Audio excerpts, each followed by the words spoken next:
You're listening to the Deep Purple Podcast, a fan podcast about one of the most legendary bands of all time, Deep Purple.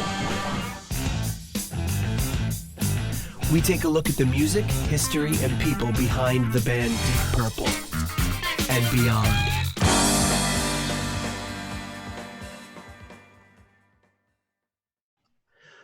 Welcome to the Deep Purple Podcast, the first and only podcast devoted to one of the greatest bands in rock history, Deep Purple. Today's episode is episode number 66, Coverdale Page. And coming to you from the tornado-ridden suburbs of Chicago, I'm your host, Nathan Beaudry. And coming to you from the suburb of Providence, it's your co-host, John No More Plantations Matola. I know that one. Yeah, you came up with it for me. I did. And we have got a special guest this week, also coming from somewhere in an undisclosed bunker in Rhode Island. Right. Our good friend, Scott Bejan. How you doing today, Scott? Gentlemen, how you guys doing? Happy to be here. Great. We're great. Scott is an old friend of ours from a long time ago, and he is also in Rhode Island. So we've got a two out of three in Rhode Island this week, which is a special event for us. Scott is most recently started his own podcast called Intermission, which is awesome, an awesome concept for a podcast and an awesome podcast. Tell us a little bit about Intermission. Intermission, well, it's something that I play full time in a band, and since obviously COVID-19 hit, everyone stopped playing shows. So the idea was to just talk to musician friends and people in the industry that I know about how everyone's dealing with it, how everyone's navigating kind of the uncertainty of the whole thing, and also to just dive into people's histories as musicians. And I'm about 6 or 7 episodes in now. I've been fortunate to play with some people and meet so many great musicians along the way and really cool people. And so I'm kind of just, pulling from my Rolodex of musician and industry friends and having conversations about life and music and the current climate of uncertainty. So it's been therapeutic and it's been informative and fun, and I'm not playing shows. So that's what I'm doing now for now. Yeah. Yeah. It's a great show to listen to. And thank you. Sounds like a great concept. Yeah. Yeah. It's an awesome concept. It was so great when I found out about it, because you didn't tell me. I found out from your wife. I'm not good at the promotion angle yet. I'm getting better at it. Yeah. Yeah, I think we talked like the night that your second episode went up or something, and I was like, hey, you didn't tell me about this. I saw your wife post something about it. And it's a great, and just the name of it, it's perfect name, really really clever. And then so tell us about your band. What band are you in that's now on Intermission? Right. So I play with the Sublime tribute band Badfish. We've been doing a Sublime tribute thing for close to 20 years now. 20 years, man. I know. We started in 2001, so we're approaching the 20-year mark, which is just like mind-blowing to think about. And we kind of went from college bar band for a few years in the early 2000s, and we sort of just worked it into like a nationally touring act where we do Sublime's catalog and its different forms. And it's been a really cool and interesting, fun ride. Have so many killer fans and great places we've been able to see. It's a lot of fun. I miss it right now. Yeah, right. And you guys do a great job too. I think I was at your first show. And I think so.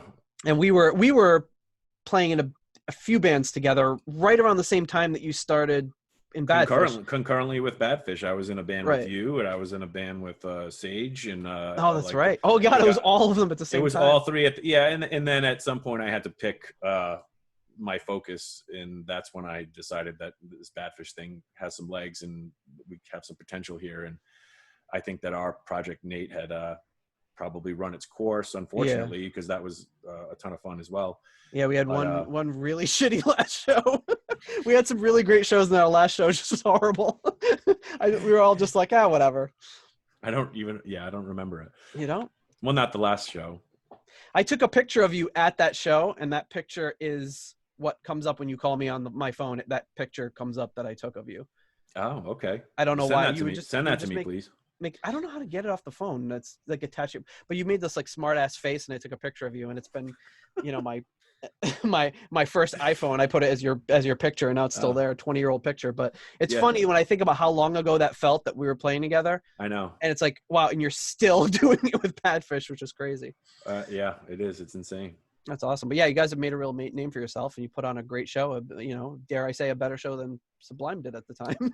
Well, we just do the best. He can't say that, but I'm saying that. So, yeah. So it was interesting to me because I was trying to think of like, when was the last time the three of us got together or hung out or whatever, and I don't know when that would have been, but I do have a picture. Oh, okay. So I'm gonna show that, and I can edit this out if you guys don't want me to show it. But here's a picture Go ahead. of the three of us. Oh, why did you blur out Paul's face? I know it's him. Well, I blurred out a couple. I didn't have permission from the other people involved, so I blurred their faces out. I remember this picture actually. And Wow. Where are we? Well, this is in my parents' kitchen, and if you go to the next, here's for some, in case anyone doesn't know who's who. Amazing. So that's John over on the right with his, all of us. Well, the two John, of us the with our hair, long dude. Yeah, Both of you guys, the hair. Scott had given up on his long hair a little earlier, so he was a little smarter than us. Yeah, you would have given us a run for our money like a year earlier. A year earlier, I would have not in a good way, but possibly blown you guys out of the water. The way that you have the face near me blurred out, it looks like I'm holding Scott's hand. Yeah. Oh yeah, it does. It looks like you're giving me a shoulder rub. That's the way I see it, John. I don't know what you're talking about. And I'm like giving you like an elbow in the back of the head, but So based on the name of the image file, it looks birthday pic. Yeah, so this was your birthday? This was if you can sort of make out the calendar in the background, but this is my birthday when I turned 17. Wow. So that's my 17th birthday, and we were all just hanging out. Paul back there with the Jesus Christ Superstar shirt on, which is very fitting. Oh, right. I still have one of those too. That we bought Paul and I had the same one. Yeah, because you guys went to see him together, right? So yeah. Anyway, thought you guys would get a kick out of that photo.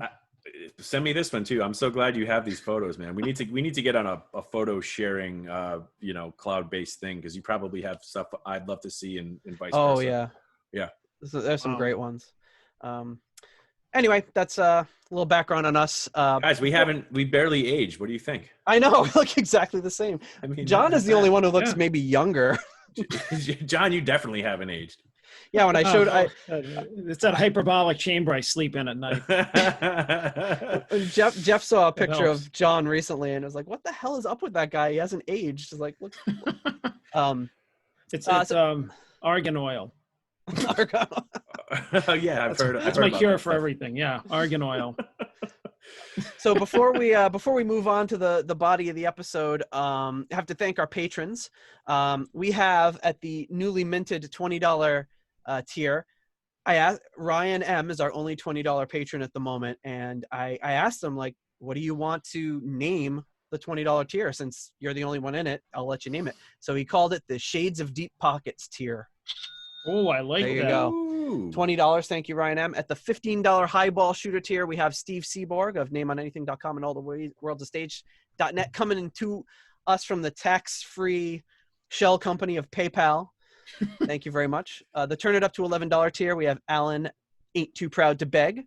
At the $10 No One Came tier, still no one has come to that one. The $5 Moneylender tier, we have Clay Wambacher, Greg Sealby, Frank Teelgard Mortensen, Mike Knowles, and Jan Yola. Hopefully I pronounced that right, Jan. Jan coming to us as our second ever PayPal donor. Thank you very much. The $3 Nobody's Perfect tier, Peter Gardot, Ian DeRosier, Mark Roback, and Anton Glaving. And at the $1 made-up name tier, we have Els Murders, Spacey Noodles, The Blood-Curdling Leaky Mausoleum, and Michael Vader. Thank you very much to all of you. If you want to help support the show, you can become a patron on Patreon or PayPal. And also leave us a 5-star rating on Apple Podcasts, which I haven't checked this week. So maybe we have a new review in there. We'll check it next week. And then also to our brothers at the Deep Dive Podcast Network, Riot Sabbath Bloody Podcast, The Simple Man of Skinner Reconsidered, and Terry T-Bone Mathley at T-Bone's Prime Cuts. And extra thanks, especially this week, to Jorg Planer, who gave us a ton of stuff.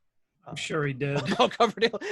When I am sure he did. I asked him, I said, what do you have on Coverdale page? He's like, what's the maximum file size I can send? And he sent me like all this stuff, so much great stuff to just go through. So we'll get into some of that stuff. So before we move on, John, you mentioned, well, both of you, No More Plantations. What's that all about?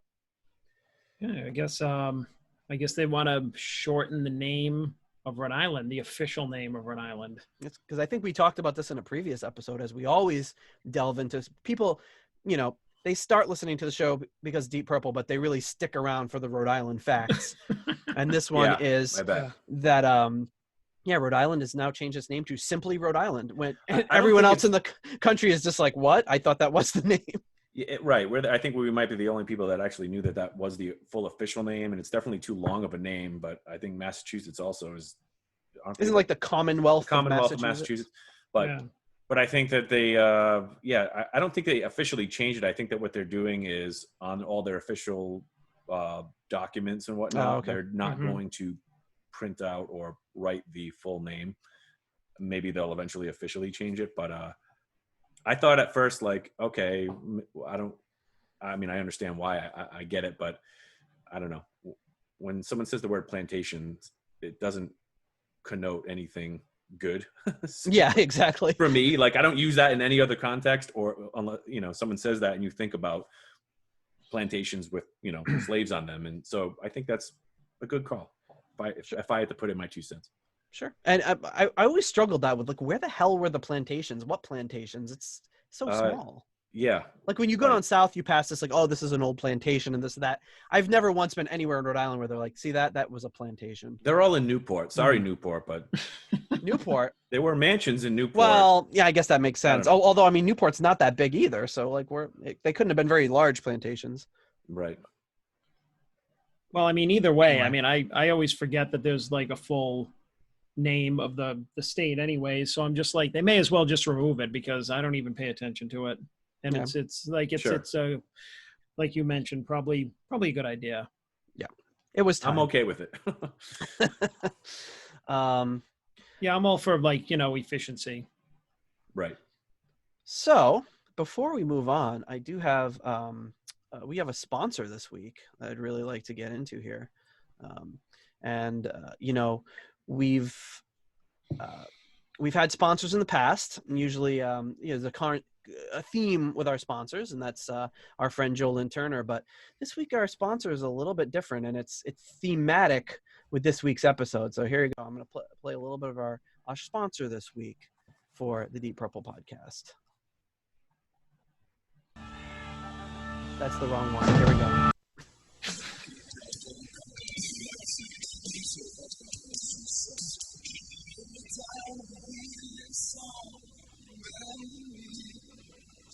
What am I watching?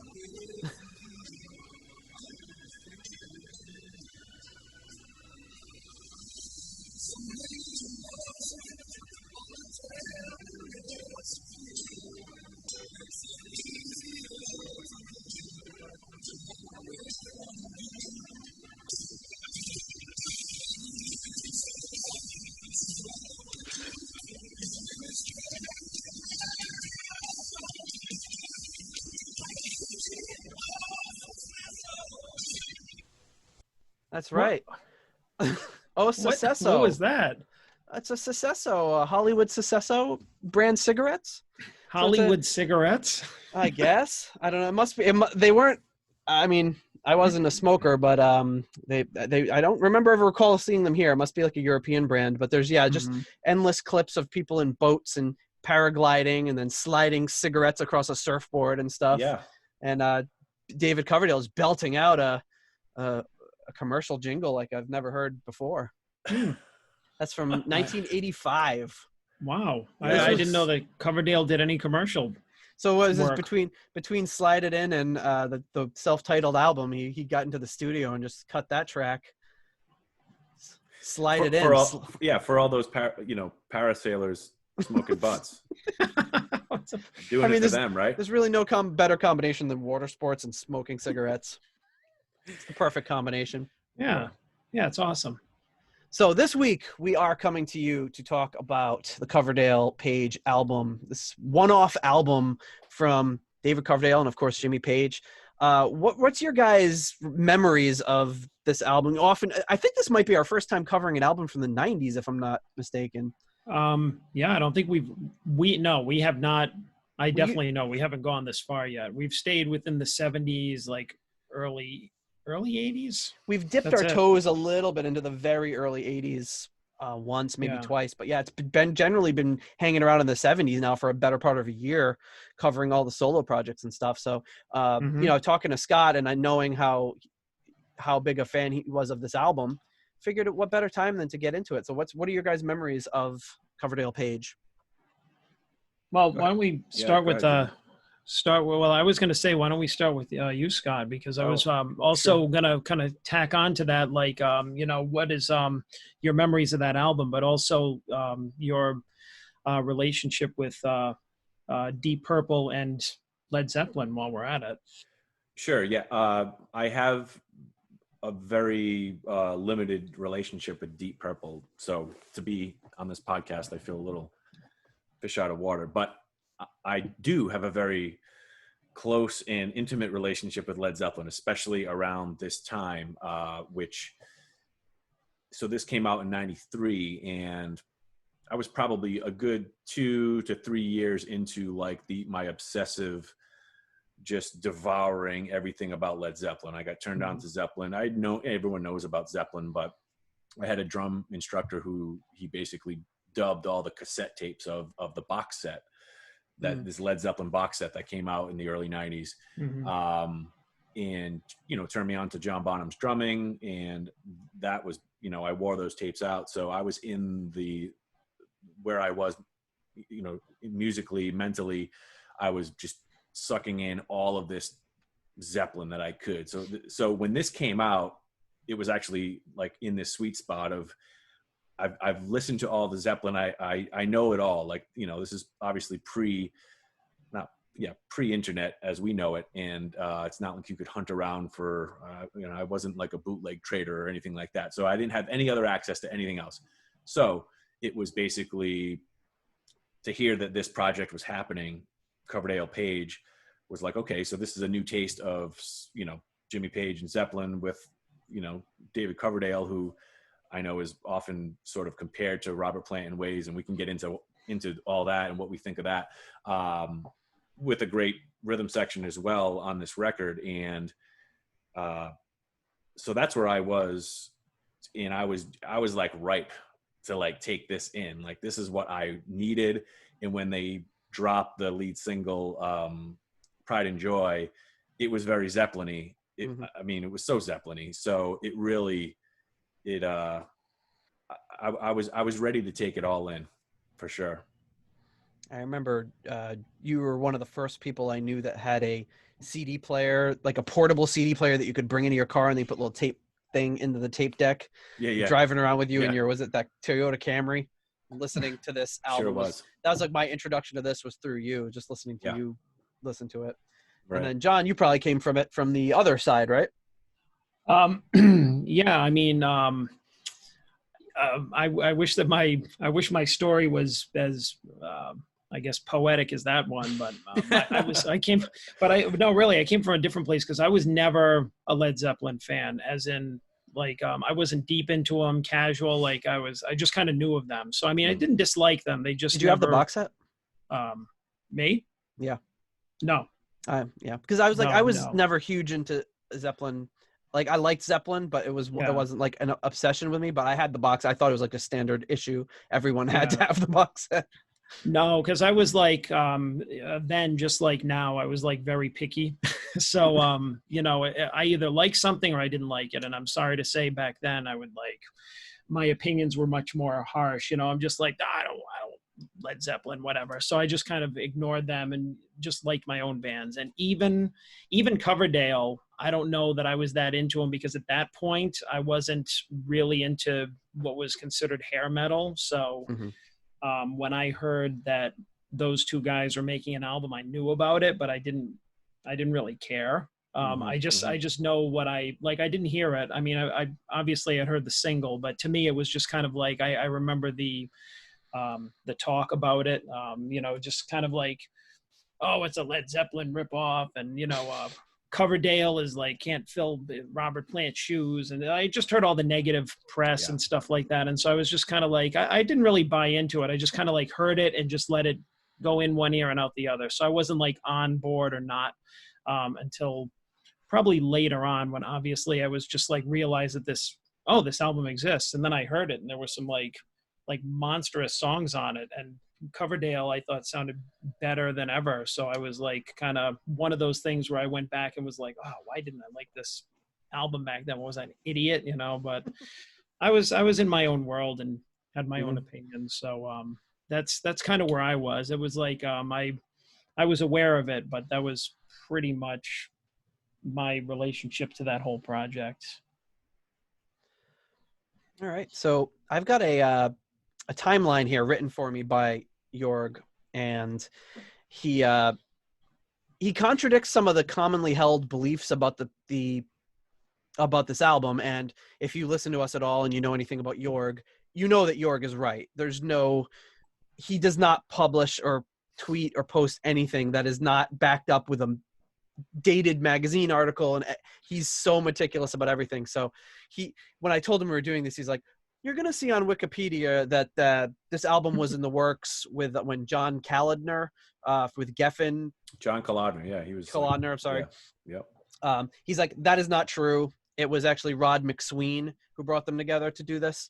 So I was like, okay. I was like, I have nothing to back it up other than the fact that Jorg has never once been wrong that I've ever been able to see. So if he says it, I know he's backed it up with all sorts of documentation. So as we've done with a few of our other episodes, maybe somebody will go in and correct the Wikipedia about it. One thing that I thought was really funny that I saw, I don't even know if it's true, but it's worth noting, but I did see in Wikipedia that Robert Plant was kind of a little snarky about it, and he referred to David Coverdale as David Cover version. I remember that from back in the day. And for some reason, to what John was saying, that there was like a rivalry, like for the rock and roll media really played up the rivalry between Robert Plant and David Coverdale, which is, I don't know, kind of silly, but.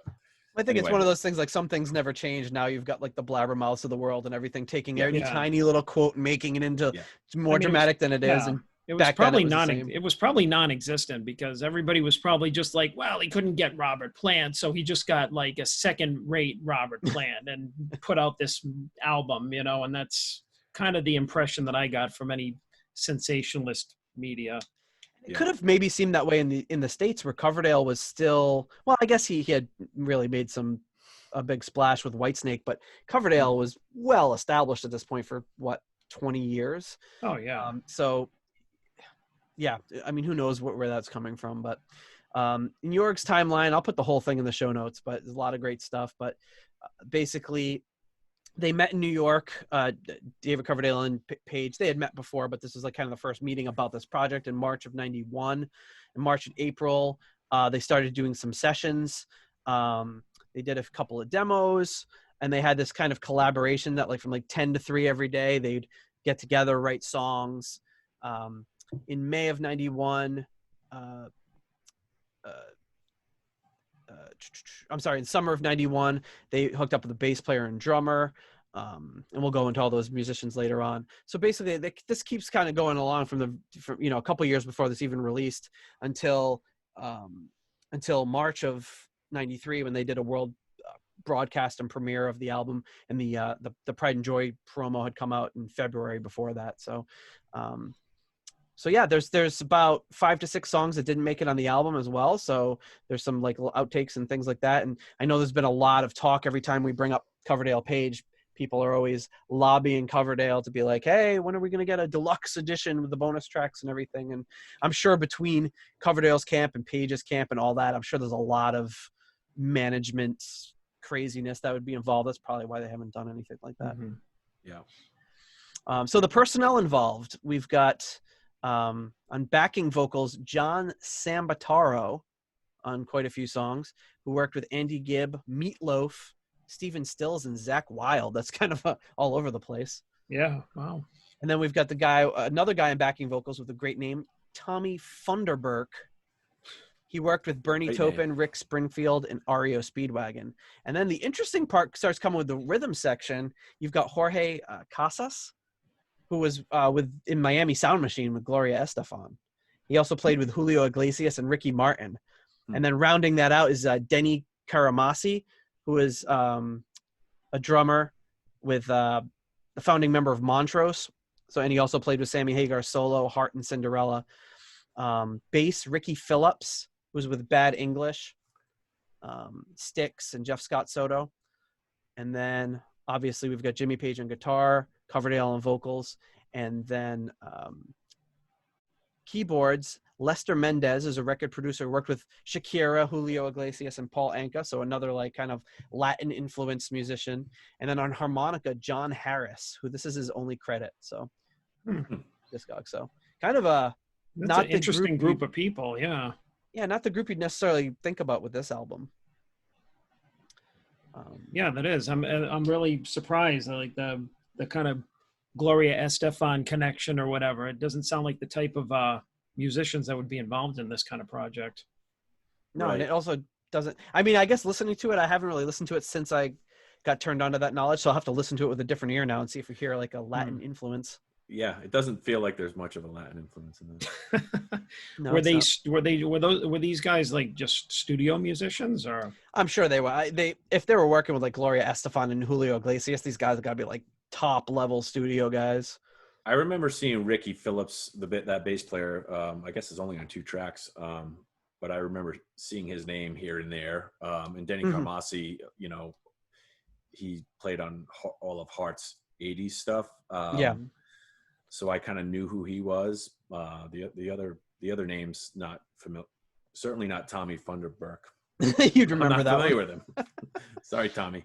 Yeah, I mean, if you're Coverdale and Jimmy Page, you're not getting slackers. You're getting the top level A tier studio guys to back you up. So yeah. All right. Going into the album art, pretty simple album cover, very iconic. Always really stuck out to me. But this is the album cover. What do you think I of love this this guy? album cover. Yeah. It's simple. It's colorful. It's good. If you're listening to this and somehow have not seen this, it's just a kind of merge road sign with a beautiful blue sky with some wispy white clouds in the background. It says Coverdale Page at the top. Yeah, it's not what you expect. I don't know. I like, okay, so early 90s collaboration between 2 rock heavyweights. You kind of expect you're going to see their faces on the cover. Mm-hmm. So for them to just put this as sort of this kind of almost like artsy, metaphorical kind of thing on the cover, kind of in your face, like it stood out. So it definitely is an unexpected album cover for the time that this came out, considering these 2 guys in their, what they had going on. They're just so well known. Mm-hmm. You think you're going to see their faces, but a pretty cool metaphor. Yeah, and that's just kind of what it is. It's kind of pretty simple, just according to them. It's just the signification of the 2 roads joining into one. So like, right. All right, well. The merging of 2 great talents. Yeah. It almost. So now, it looks not to what me you like, expect, but like you said, iconic. I guess you could say. Yeah. It looked like it would be the album cover for like De La Soul or like Arrested Development or something. It didn't look like what you said what you'd expect from like a rock album at the time. Yeah. Some band that you'd listen to like while skateboarding. Yeah, it doesn't scream classic rock-ish stuff. And this album is kind of like, has so many shades of classic rock elements. So it's a little bit more progressive for an album art, I think. And this album cover was done by Hughes. I don't know if I'm pronouncing his name right, but he had played keyboard on a bunch of Rush tracks in the studio, which is interesting. And he also did a lot of the covers for Rush albums, and then Toronto and Sammy Hagar albums. But he also designed the cover for the Whitesnake 1987 album. So Coverdale had worked with him before and probably just said, "Hey, you did the cover of my most successful album ever. Why don't you do it again?" Yeah, clearly it worked. The back cover, this always for some reason sticks up to me almost more of the CD here, that it's like you're on the surface of the moon. Wow. And you've got this, which is kind of, I find this a little more interesting almost than the actual album cover, because you're on the surface of the moon, assuming you are, and there's like the merge sign over there in by one of the dunes or whatever, and then it's got the track listing. It's kind of a interesting back cover. I totally forgot about, because I did own the disc, as you said, Nate, and just in looking through some of this material, knowing that we were coming into this discussion, saw plenty of the front cover. This never came across my radar in the past few days looking into this stuff. And now that you showed on the screen, I'm like totally brought back to looking at the back of my CD case. I don't know what that means. Yeah, I mean, cool. I remember sitting in the passenger seat of your Camry, looking at this and reading it over. And you're like Coverdale Page. I was like, and I think I was at that point just kind of piecing together, like, oh yeah, Coverdale. He was also in Deep Purple. That's really weird. And kind of getting interested into this.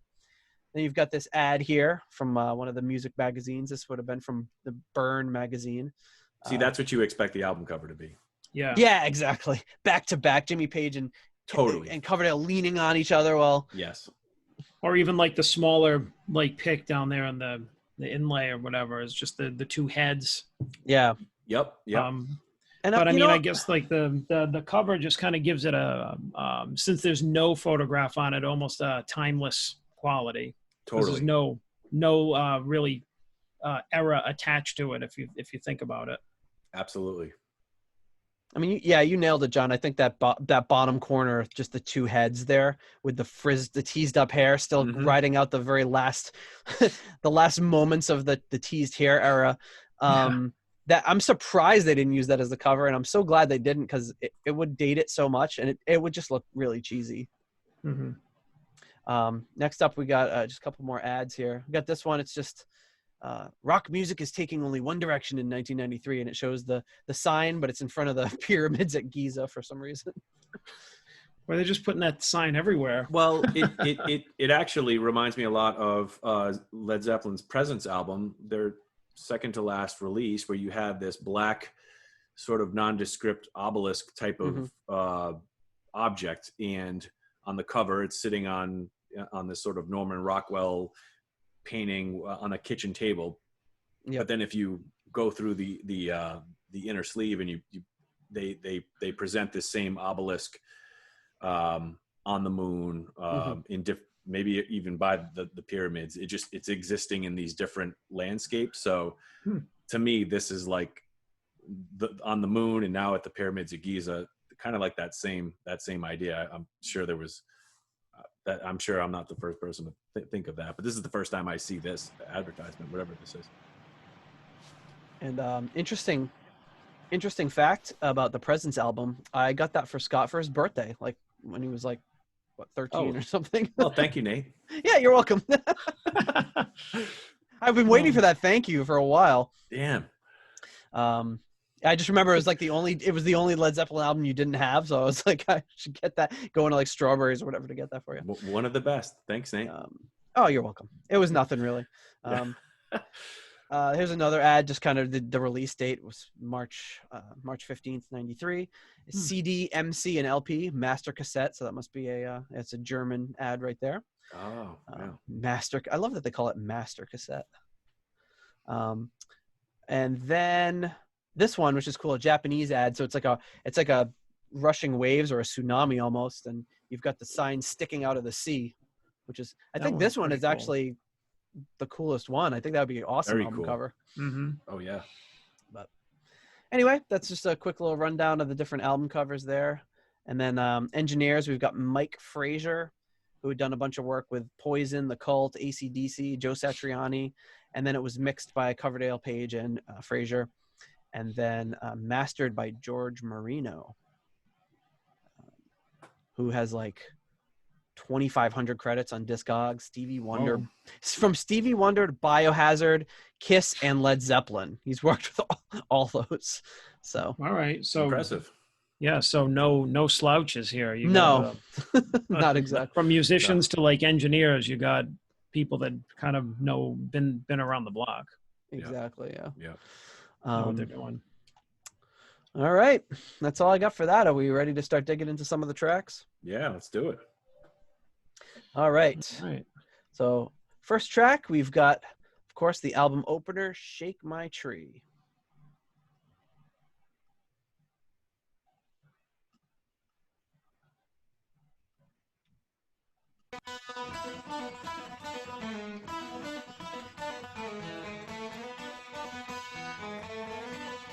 I don't wanna be a slave. You're trying to drive me to an early grave. You got that like reverse, All I ever hear Yeah, that from the reverse vocal. echo leading into the vocal there. Awesome. you ever do. Yeah, Coverdale sounds great on this song. He's sounding grittier than we've heard him previously in our. Yeah. Great bass tone. Yeah, this is huge. Like you can You know he's definitely like He's just hitting the body of the bass with his fist, you know. That's what I'm picturing. Yeah. and I mean you can definitely tell this is a very like Zeppelin-esque track. Oh yeah. I don't know exactly what it sounds like, but it's like you definitely this is Jimmy Page. Yeah, right off the bat, it's definitely Page doing his thing.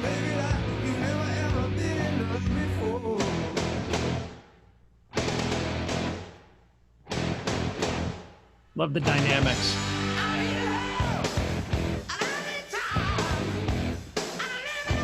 Yeah, those like stop time accent figures there. I mean, that's just. I feel like everybody that attempts to do Zeppelin is doing those don don don that kind of stuff. It's just.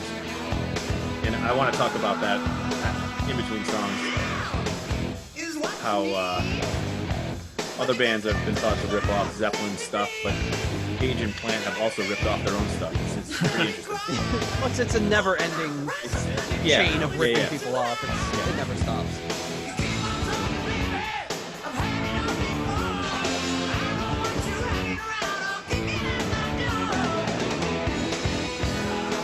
Definitely hear a lot of in that section. You hear a lot of Whitesnake, that little riff that they break into. Yeah, when it moves up like that, totally.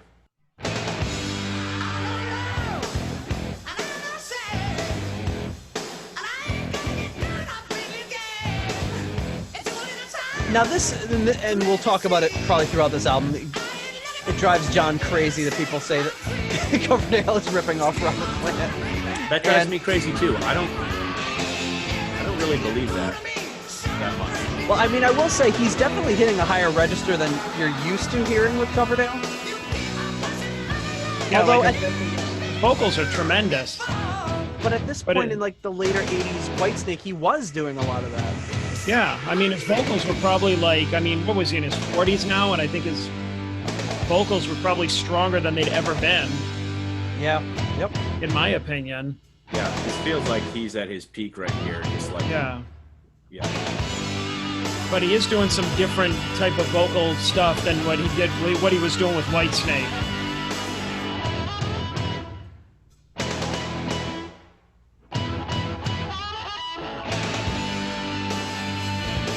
Real raw, like almost distorted harmonica. Yeah, very Zeppelin-y, very When the Levy Breaks kind of stuff. Mm-hmm. Custard Pie.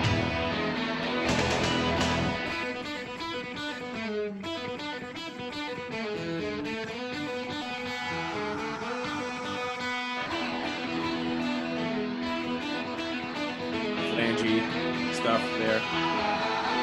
Jimmy's guitar, so cool.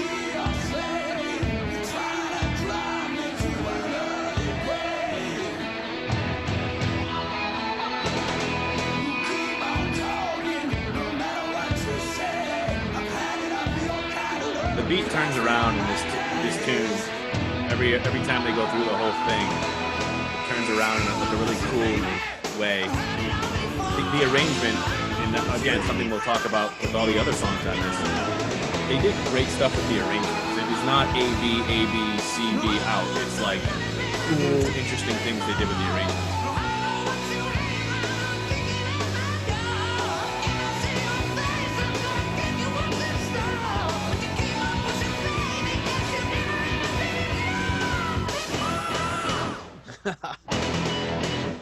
Great. Yeah, that's a Wow. Yeah, that's the way you open an album, I think. yeah, it's really Oh yeah. I couldn't agree more about the arrangement too. It's such an interesting just in that first track. It's all over the place. There's nothing nothing cookie cutter about it. Right. All right, what would you if you want to kick it off, Scott? What do you want to kick off the ratings? What's the rating? Is it Yeah, 1 through 5 half ratings are okay. 3.5, 4.5, 1 through 5. 1 through 5. Yeah. Yep. I thought it was 1 to 10. No, 1 through 5. 1 through 5. Yeah, we do one through 5, and we've also done half ratings when we're kind of, on the fence about something. You don't want to quite give it a 5, so 4.5, stuff like that. So I'm giving that a 5. I'm sorry, like that's to me. Yeah, starting strong. I love it. I'm going to come out swinging. They're not all 5s. I'll tell you that, but that's a 5. That is a 5. Don't be sorry. All right, John. You know what? I'm gonna have to agree with that one. I don't usually hand out 5s. No, John is very stingy with the 5s. Oh, okay. Yeah, but I mean, you know why? Is because like Coverdale's voice on that really does it for me. Like he's doing a lot of stuff there that he doesn't usually do with that, like that really gritty vocal that he does at the beginning. Yeah. And as much as it pains me to say it, I can kind of hear in this context when he's singing a little on the higher side, how it can be misconstrued that he's trying to copy Robert Plant. But if you got Jimmy Page right in the song, and it's like sounds very Zeppelin inspired, obviously, because you have one of the original Zeppelin guys in it. How can you not hit that register and sound like Plant-esque, I guess? Like, to me, this sounds like what somebody who never really heard Led Zeppelin's idea of a Led Zeppelin song would be. Absolutely. I guess that totally makes any sense. Totally because when I heard that, I'm like, yeah, this sounds like something Led Zeppelin would have wrote, but I have no idea. Like, it could just be my imagination or a combo of stuff. Just hearing their stuff on the radio and knowing their stuff casually. But on its own, I think it stands up as like a great track. It's got heavy bass, and I love the start stop thing that Coverdale had already done in a couple of Whitesnake songs. Yeah, right. To great success. So this doesn't surprise me, and I don't care if it was like people thought it was played out or if it's a derivative or anything. I still think it's cool. So yeah, I think there was one segment of that song that he went into back like right before the very end, where it definitely had an actually early Whitesnake feel to it, the vibe of it. And I'm sure Coverdale must have written the instrumentation on that part. And one thing that Coverdale, we talk about a lot, Coverdale doesn't get nearly enough credit as a songwriter. Not only just, obviously he's doing the vocals and the lyrics and stuff, but as a musician, he does it. And when he's been doing a lot, I don't know if Scott, if you've seen, but Coverdale's been doing a lot in the quarantine phase. He's been taking out his acoustic guitar and playing a lot of his own songs. You mentioned it to me. I haven't seen it, but yeah. Yeah, and it's great. And he mentioned it was an interview. I think it was in the interview with Mitch LaFon. He was talking about how basically, he writes these songs on the guitar or the piano, and then he's like, as he says, I give them to the guitar gods, and I immediately forget, what the chords are. I focus on my vocals, and I don't really think about it anymore. So he's like, I've been having to reteach myself the chords to these songs I've been playing for years because I haven't played them on the guitar in so long. So, I'm sure there was some of that with him and Page where he was writing some of the chord changes and things like that. So must be nice to be friends with the guitar gods. Yeah. When you're just like, Steve. Here's my idea, guitar gods. Yeah. Now you take it. Steve Vai, Sykes, Jimmy Page, Vandenberg, whoever. Sykes. It must be nice. I guess mean, starting off his career with Blackmore, I mean, geez. yes. Right. Yeah, I mean, some of the people he worked like pre that, Blackmore, Bolin, Mickey Moody. Yeah, when you've got guitar players like that, I guess why even bother trying to strum the chords along? And when you've got a voice like his, why bother playing the guitar? Yeah. I'm gonna give this one a 4. I feel bad. I feel like I should give it a 5, but I really like it. I think it's a really strong opener. I can't think of an opener. Come out too strong, Nate. Yeah, I know. I gotta save. You gotta save that 5, if at all. But yeah. I really dig it. I think it's a really strong album opener. It's a lot of fun. So, all right. Next track is called "Waiting on You."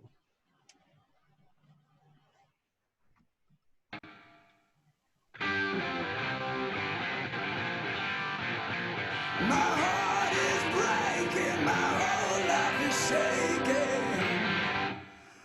He's so gritty on this, huh? Yeah. It's breathing in your ear. Can you hear him? It's like he's trying to like get in touch with like this really bluesy kind of voice.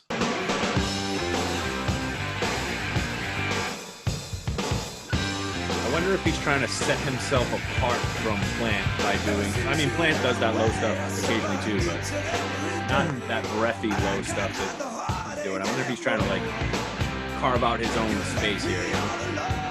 It's possible because I mean, we could have probably just dropped Robert Plant into this and it would have sounded great too. Oh, sure. But I prefer Coverdale.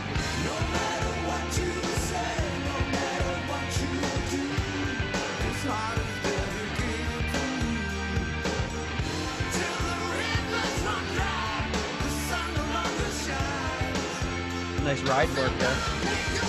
Yeah. A really good drum sound on this album. Yeah. I was gonna say, while we're talking about the drum sound, it's very of the era of the early '90s. Which is definitely different than the '80s drum sound. It's a little bit more. Thank God. The drums are more present. The drums are higher in the mix. You really still get that whiskey high reverb they put on the snare. I mean, the snare on this album is just like smacking in the face every single hit. And Denny Carmassi, great drummer, solid as hell, and just a really good, solid drum sound throughout this entire album. Really dig it. I think the whole sound of the album is really full because I mean, you know, the bass is just this really huge, like fat sound to it too. It's almost like you wouldn't think that all the other instruments would be this present in the mix with Jimmy Page being there. You figure he'd probably be like, you know, I turn my guitar all the way up and turn these guys down, but they all seem to have equal space there in the mix.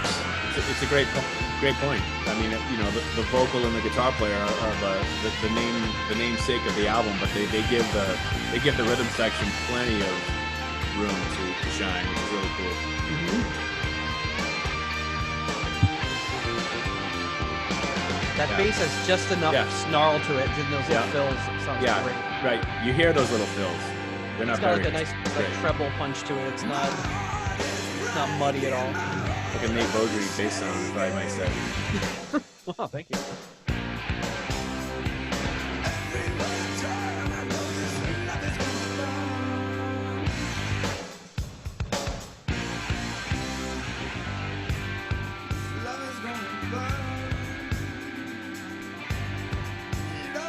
That bass drum is really, I don't even know what the right word is for it. Pretty slappy.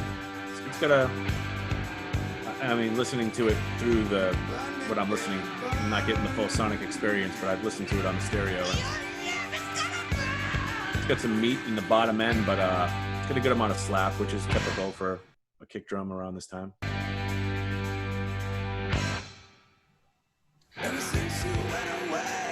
Right?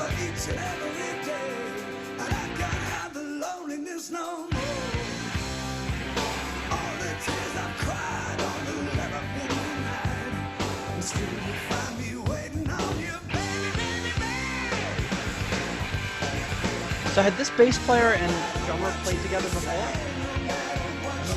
I don't know. I had to guess, I'd just say no, but who knows? I don't know which bass player it is on this track. Honestly, there's 2 bass players. So on this track, on this track it's Jorge Casas. Yeah.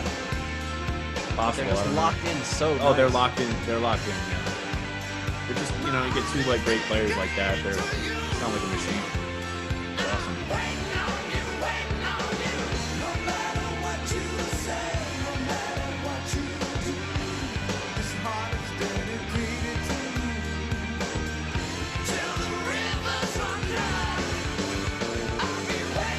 Yeah.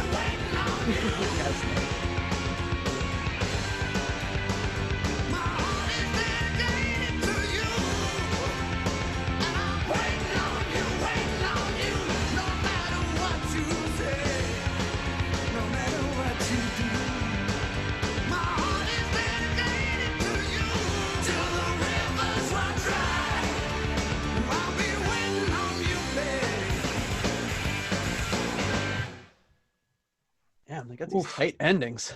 Yeah. Wow. I'd say the star of the album so far is the rhythm section. Yeah. For real. Right? Yeah, I can't stop listening to the rhythm section. You got Jimmy Page on guitar, but I'm focused in on but he's like Tasty you said, fills on that bass player's tasty fill. Those fills, they're great. unbelievable.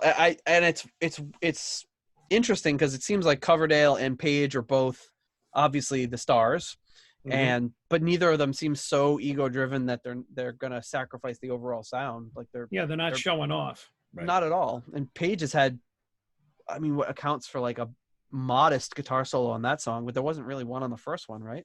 It's just it's not like he's like a shredder. He's like more of a feel kind of solo, even some might say sloppier kind of whatever but I don't think anywhere on this album, I might be proved wrong as we listen in, but I don't think there's any like solos that are just taking over the song. Like he's really like just like playing some lead there for 16 bars and just like doing his thing. It's nothing that's like taking over the song, which is pretty cool. Definitely. All right, what are you going to give this song, Scott? This is definitely not one of my favorite tracks in the album, but I was bobbing my head just now, and I'm keyed into those little bass fills and like all these little things, and I'm rethinking it. But for me, this is not one of my favorite tracks, and I think it's a kind of a straight ahead. I could take the song or leave it. I'm going to give it a 3.5. All right. Yeah, personally. All right, John. Oh well, I'm going high on this one. 4.5 on this one. All right. Ooh. Right. Yeah, I think it's a 1-2 punch that this album opens with. Like you get that first song ends, and then this one just comes in, and these are probably the 2 songs that I'm the most familiar with, just because I don't know, I love this song. It's just a great continuation of how the album starts out. It just kind of grabs you, and then they just keep running. It keeps the energy up. I agree. Yeah, and I mean, I love what Coverdale's doing. I love, I like the song too. I like the just the chorus, the melody. It's just really catchy. Mm-hmm. All right. Well, I am going to meet you guys in the middle and give it a 4. I dig it a lot. Like you both said, by the time you get to the third person, there's not much that hasn't already been said, but yeah, the way the rhythm section's really locking together and those bass fills are just, as Scott said, rather tasty. Pretty tasty. All right. Next up is Take Me for a Little While. And this is the kind of one that brings up to me the most. I know this was a single, right? And Pride and Joy were singles. This was a single, and I implore you to look up the music video for this song. Oh, I've seen the music video. Okay. I think we'd have to do a whole bonus episode just on that video. Happy to join you for that. This video upon the rewatch was a pleasure. Yeah, it's quite of its time. It's of some kind of time, yeah. You've seen it, right, John? I don't know. Oh, okay. What is, I can't remember. Well, after this episode, or maybe we could just watch it after this after we're done recording. We'll just watch the video for fun. We have to record ourselves watching the video because it's Yeah, really good. we'll do it. We'll do it. Yeah. We could put it at the end of the episode because sometimes people don't like the visual stuff too much on the episodes. That's true. That's true. Except for the people that watch on YouTube, they love it. So, all right, here we go. Next track up is "Take Me for a Little While."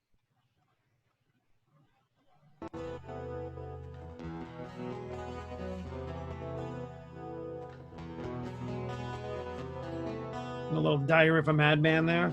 Totally. Oh yeah. Thank you, John.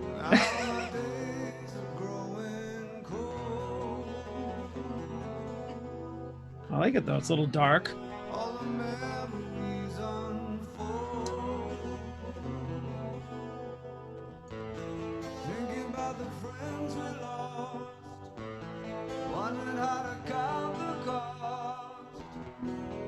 Now my days are growing cold. I can hardly wait any longer. It's like a slightly more upbeat sounding Diary of a Madman, not quite as. Yeah, it goes from like a minor to a major in like a split second. It's like a cool. I don't know. how to describe it. Now my days are growing cold. Why don't you take me for a little while? Sing the songs you know will make me smile. Why don't you take me for a little while?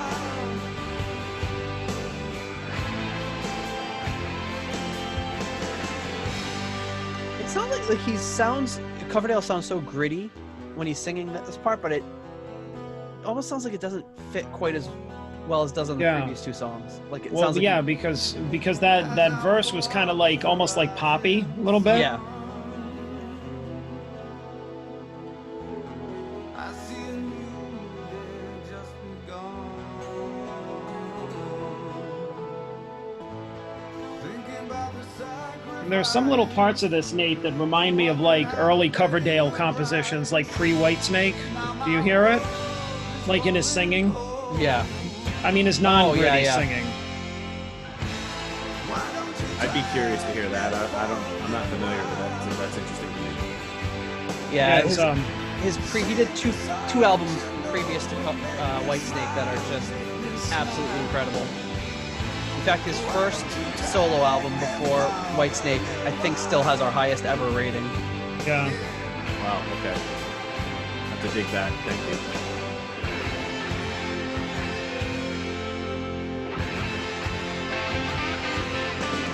Yeah, it's interesting when you start really listening to so much of this. Oh, let's let Jimmy play for a second.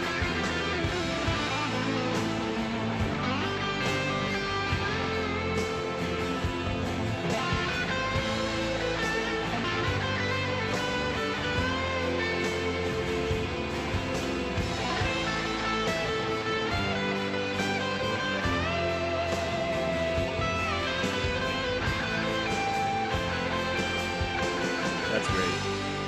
I like that solo. It's so Zeppelin. That part just sounds so Zeppelin. Yeah, obviously. it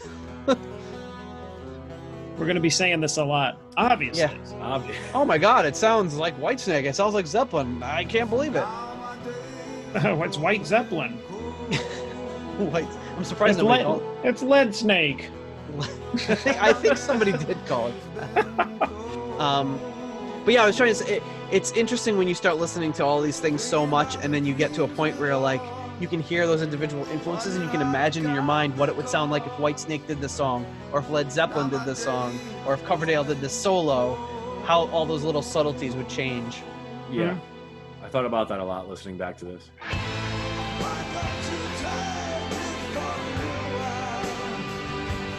That little melody that Jimmy Page is playing is really just, it's very melodic, it's very catchy. It's Yeah. perfect. And it's like, it's not, yeah, and I mean, it's not complicated at all. Nope. It's just what the song needs right there. It's so cool.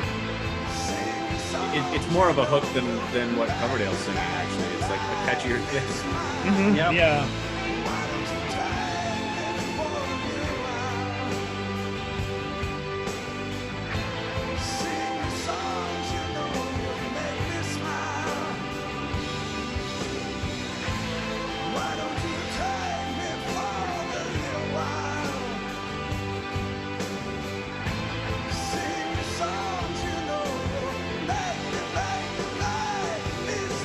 So they must have had radio edits on these songs, right? Like, they're not going to play a 6-minute song. Yeah, I'm sure they did. I feel like Pride and Joy had a radio edit because I get a lot of radio play. This song I'm not so sure about. I mean, if they did on Still of the Night, then they must have on this, because wasn't that about 6 minutes? Is it Unedited? Oh, I don't know. I mean, that whole middle part definitely extends it. I know that there were radio edits to that one. Here I Go Again. Sure. Like, a lot of his 87 stuff.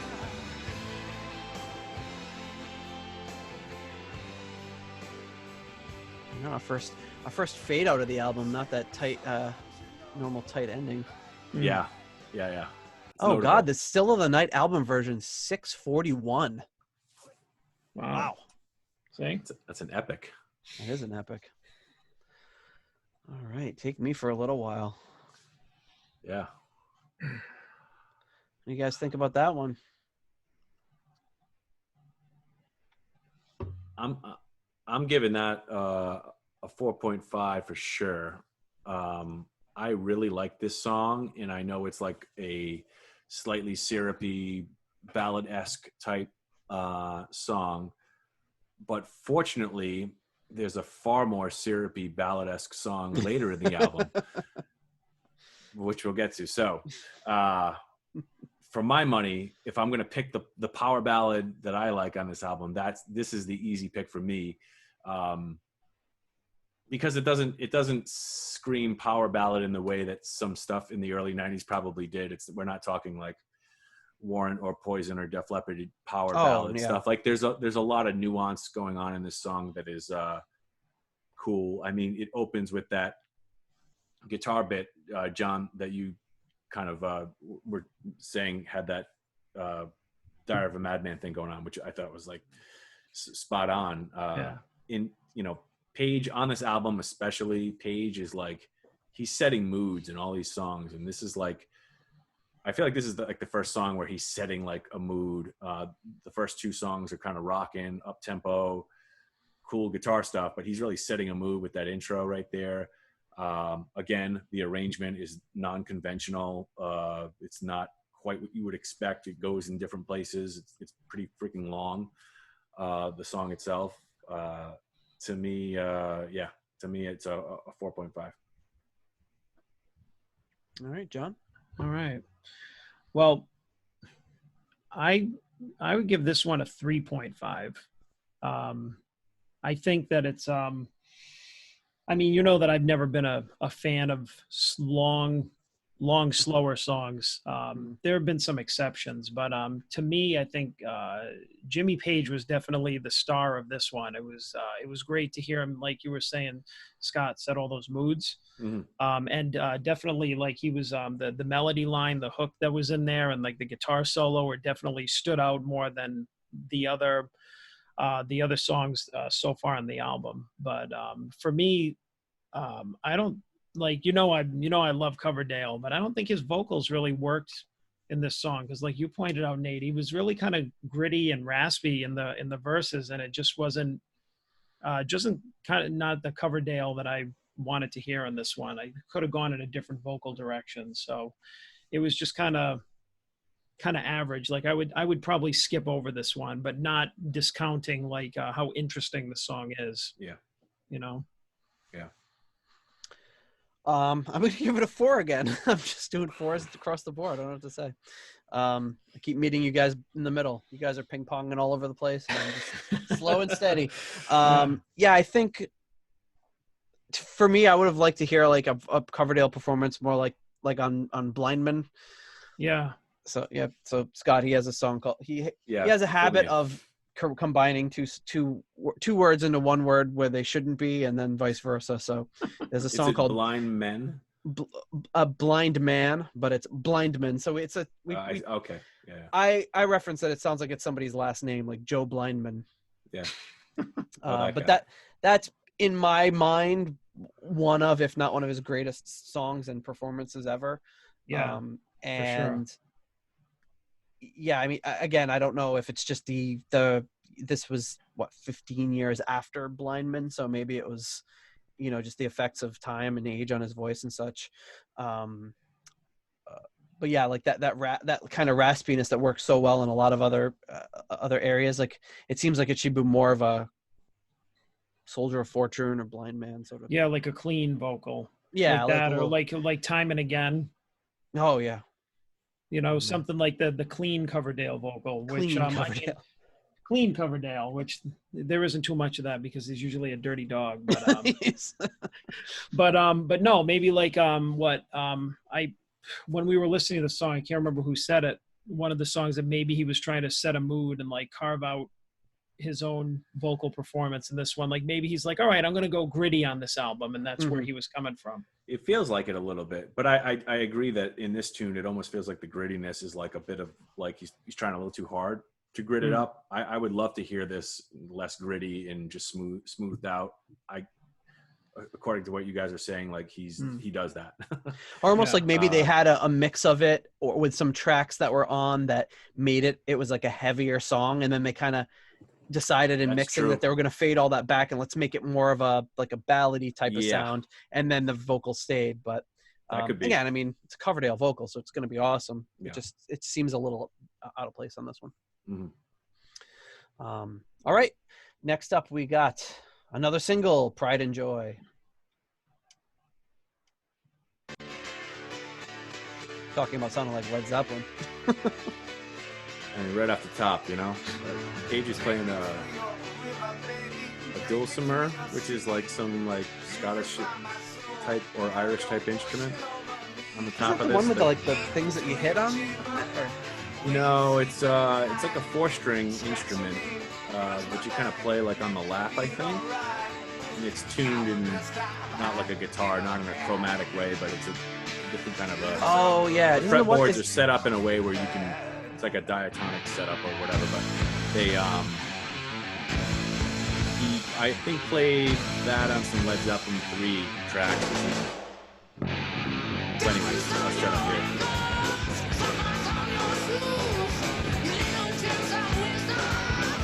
I'm digging this. Those little off beats on the snare drum are awesome. He's doing like a Bo Diddley beat between the kick and the snare. And it's like this funky thing. It's so cool. It's like almost like a little Rick Derringer. Yeah. I really like how the bass is just like doing what Jimmy Page is doing, just doubling his guitar in there. It just really fattens up the whole song. Yeah, right. Lockstep, just following each other. So cool.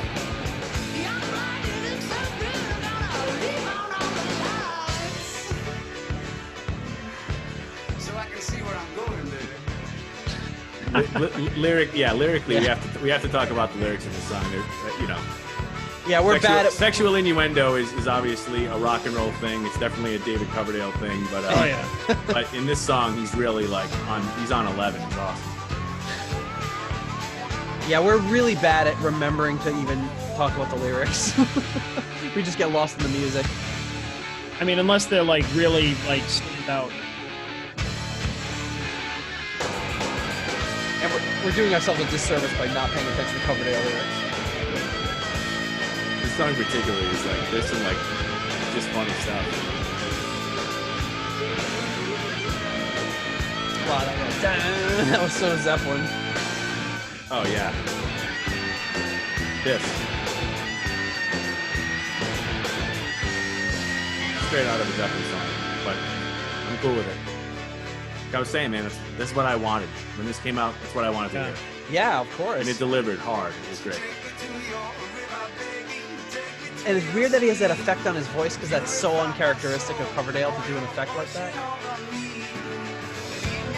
Yeah. I can't tell if it's like a flange or something. Yeah. It's a weird kind of thing going on. Yeah, Coverdale is like, the more I'm hearing this, he's doing a lot of vocal stuff and a lot of vocal effects that I've never heard him do, like, in his whole catalog. Because usually he's just straight ahead. Yeah, minimal effect in processing. Which maybe it was just working with Page. He wanted to do something a little left field. Yeah. For him.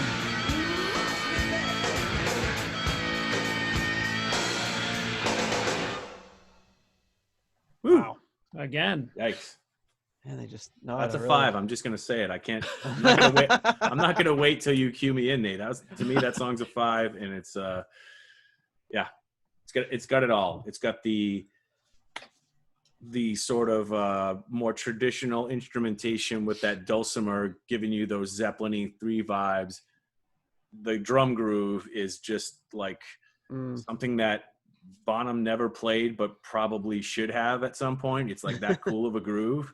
Maybe he will. It's got the stop time accent stuff. It's got the cheeky lyrics with like the sexual innuendo. It's hitting on all cylinders. It's a 5. It's a 6. Wow. Right. I gave anything on Rainbow Rising a 6. Holy cow. It's a 5. I won't go 6. Wow. All right, yeah. John. Well, I'm right behind him with a 4.5. I clearly like the rockers on this album. So this one is just like fits in with the first 2 songs for all the same reasons that Scott liked it.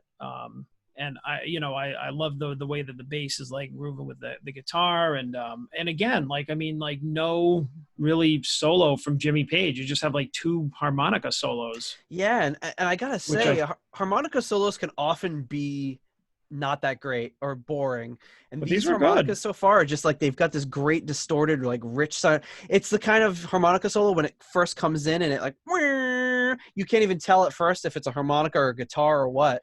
Right. And then you listen to it a little bit and kind of figure it out after a few notes. But yeah. But yeah, and again, another great Coverdale vocal. He's doing some different stuff, but he's nailing it. So I think it's a great rock song. And this was a single, you said, right? Mm-hmm. Yeah. I think this is the first thing. This is the first song I heard. Yeah, this is the one that they would have released in like February or like maybe a month ahead of the album. And there's a video for it as well, which is a pretty cool video.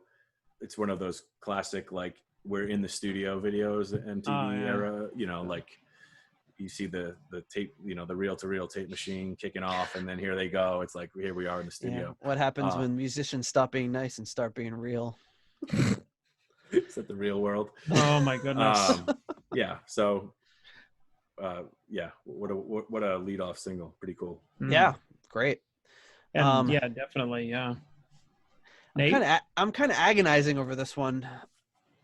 You agonize quite a bit. I know. I think I'm gonna give it a 4 again. I really like it. I don't think I've ever had a string of 4s this long. Nate, we're not reviewing Zeppelin 4, dude. Come on. I know, right? Yeah, maybe it's just in honor of Led Zeppelin 4. I think when I remember first hearing the song, this one's the one that sticks out to me the most in this album. And when it first started, I remember just instantly just not kind of like, just being like, this is just going to be one of those meandering kind of, one of those Zeppelin filler tracks that maybe I didn't like as much as some of the other tracks. But then once it gets into it, and like you said before, one of the themes that I always come back to on the show is I love non-standard arrangements and things that are really interesting and that go to places when you're not just like, oh, here comes the chorus again. You never know where any of these songs are going. And I love that about this song and this whole album is just that they're doing things that are really, really interesting. And this song is like all of them. It's just really, really interesting. And it's got some great sounds in it. And it doesn't go the place I think it's going to go when it starts. And that drum groove, yeah. If you give this song less than a 4, I have an issue with that.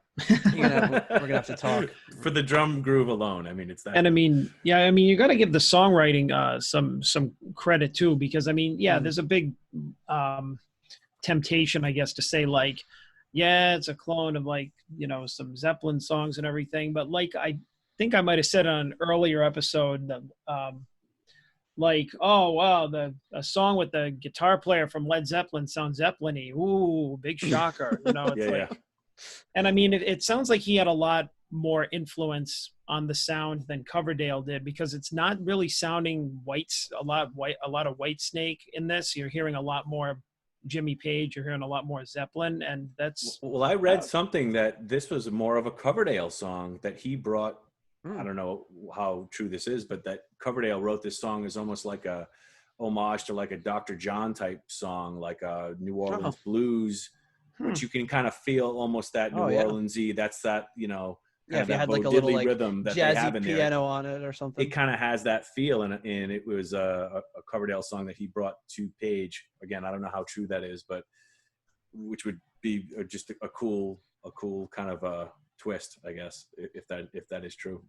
Well, maybe, and like, like when Nate was talking about Coverdale's songwriting earlier, maybe he started it off that way, and then when it got to that process where the two of them were working on it, he just kind of like Pageified it, right, sure, and then it wound up sounding more Zeppelin-y or more Definitely. rock. Whereas, like, I mean, you've heard like a lot of like musicians on YouTube or whatever just covering like these standard songs, and they're doing like a reggae version or like a jazz version, and you're like, oh, I never pictured that song being like this, but it works. And so who knows, maybe the original version of this song was that, and definitely. I mean, it's mostly, a song is mostly chords, rhythm, and a melody, and if you change up that rhythm and the chord, the way that you're playing those chords, it's very easy to give any song any sort of feel. So it's no wonder it sounds like that. The fact that people called this a Led Zeppelin ripoff is kind of unimaginative, like you said. Like, it's Jimmy Page. He can't rip off himself. Right. Well, he if can't. If it was some other band that sounded like this, then it sounds like a Led Zeppelin, or it's influenced by them at least. Yeah. All right, the next song. Usually we're talking about like sides of albums, but this would have, come out on CD. So we're like, going on to the second side of the album. But what's the on the cassette version? Do we know where the break is? I mean, I'm kind of curious. It's going to be after this song. Yeah, it would have to. Well, this is the 5th out of 11, so yeah, it would have to be. And Pride and Joy was only 3.5 minutes, which is by far the shortest song. And you have a couple 6 bangers on the second side. The last 2 songs in the album are hitting on 6. I'll research that while we listen to Over Now.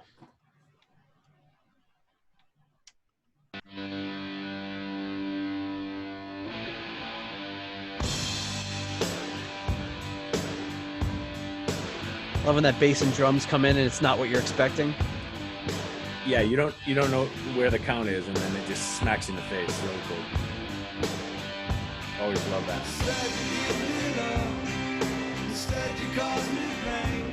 So the next song is the last song on the first side of the cassette. Jeez. Paying attention to such things. It's a long first side. Yeah, right? The next song is the last song on the first side? Yes. Huh.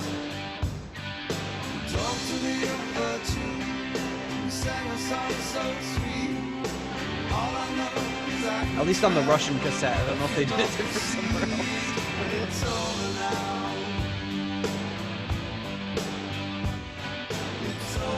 Great synths sound. in the back are very like Zeppelin-y. Yeah, you're getting that sort of John Paul Jones Middle Eastern string treatment feel on that. Yeah, sounds great. Page's distorted guitar to the verses, a really great sound on that. His whole tone on this album is great. I mean, it's Jimmy Page. It's not surprising. And he's got a couple different tones that I've never heard.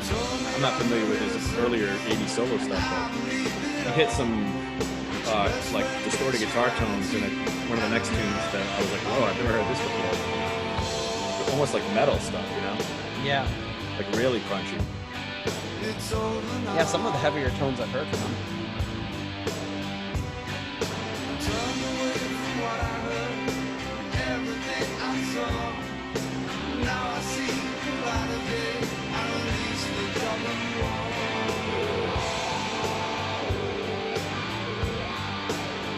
Yeah, That's like a wah going on there? Yeah, Whoa. really cool.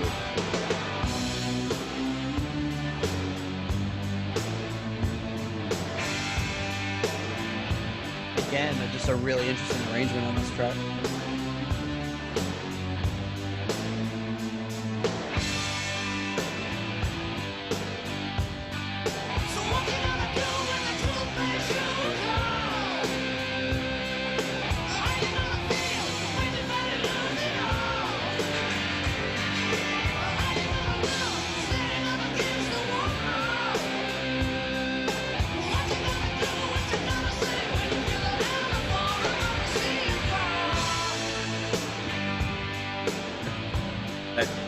Wow. They just drop that other chord in there for a second, and then it's done. It's so cool. Yeah, they It's just almost got like really intense. And then It has like an extra beat, it sounds like. Yeah, so the arrangement stuff is so. That's the star of the album. The arrangement. Kind of stresses me out, like, like the charts you'd have to write to like get all this down. Like, Yeah. you can't just go on feel. You've got to have some sort of chart to follow.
Still a minute left, and I think it sits on this part for the rest of the song, if I'm not mistaken.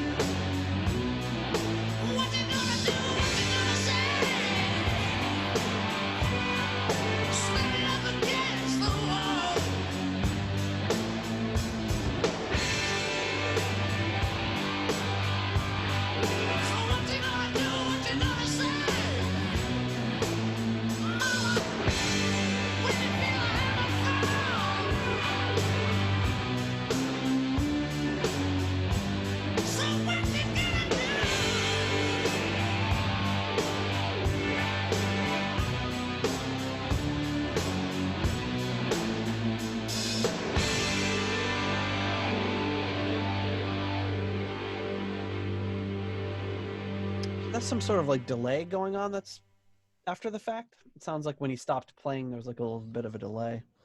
I don't know. I don't know how much of that was what he was playing, or if there was a delay on it. Or if we're here, hearing it weird.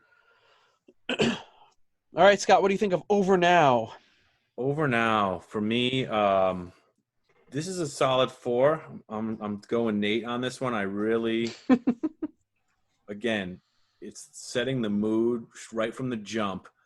That he just comes out of in what we just said as it played, Nate, the unexpected punch in the face from the drum and the bass coming in there.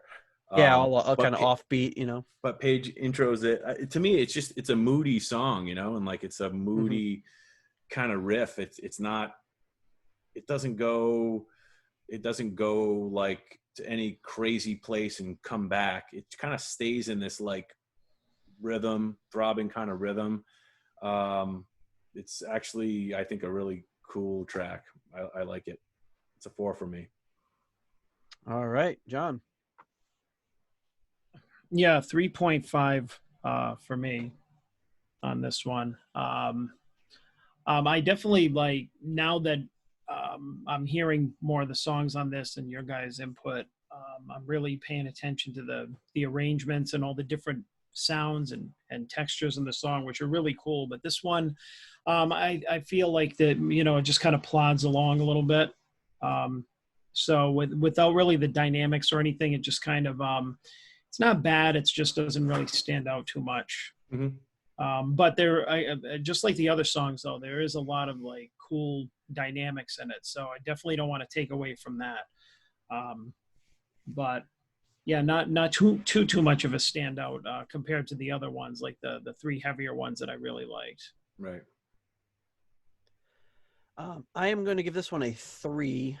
To me, it's a little. To me, it just doesn't feel like it really goes any place. It's very kind of meandering and just, and it seems to me like Coverdale's vocals, like, what you gonna do? What you gonna say? Is just kind of like just thrown in. Like it doesn't seem like, I don't know. It just didn't seem like really fleshed out to me. I love like it's the production on it. The arrangement's interesting. And I love the way that it's always interesting when a song comes in and you think you know where the downbeat is, and then the drums come in and show you you're wrong. Always a cool intro to a song. But yeah, it didn't do it for me as much as the other tracks on the album so far.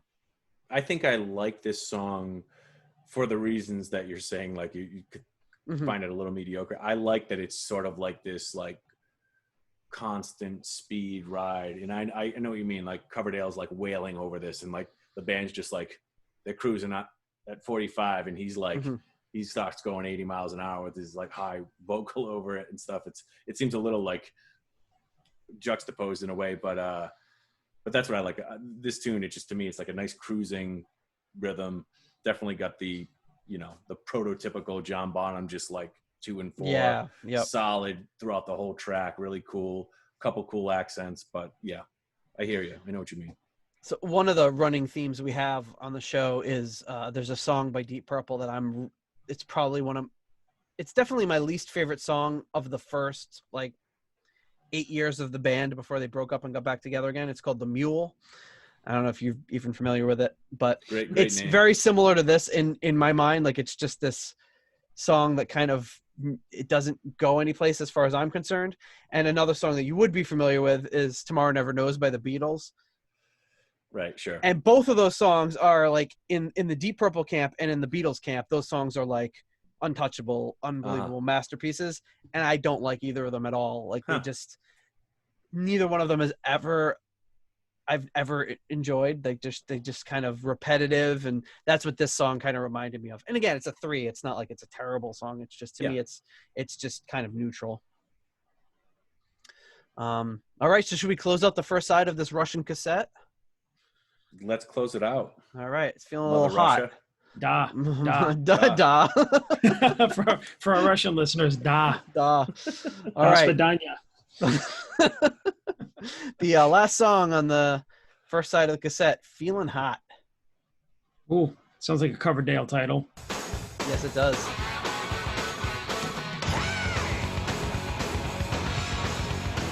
Oh, all right. Double bass drum, I'm just going to say it right out of the gate here. And he's got to be using a single bass drum, right? No, he's probably playing a double pedal or a 2 kicks. It just sounds like that type of playing. I've heard you play a single bass and it sounds like a double. So. I could you could make that happen, but I feel like it's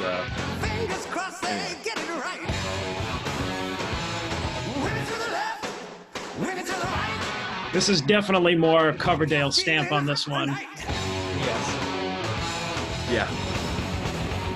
Without knowing Coverdale as intimately as you guys do, I have to agree. Like, this sounds like it could have been on Slip of the Tongue.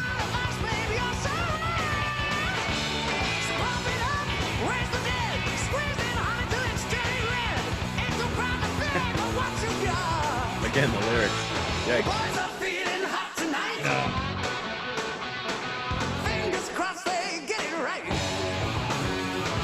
That's a cool riff right there. Yeah, it's awesome. The boys are feeling hot tonight. Feeling hot. Feeling hot. Feeling hot. Wow.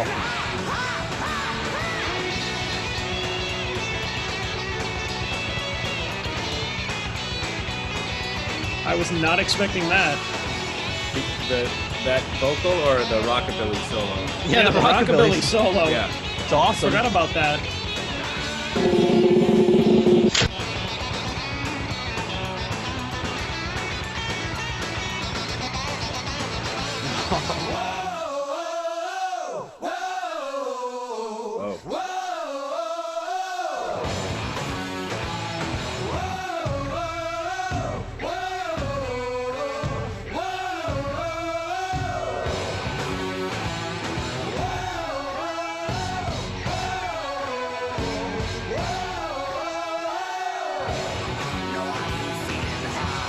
No,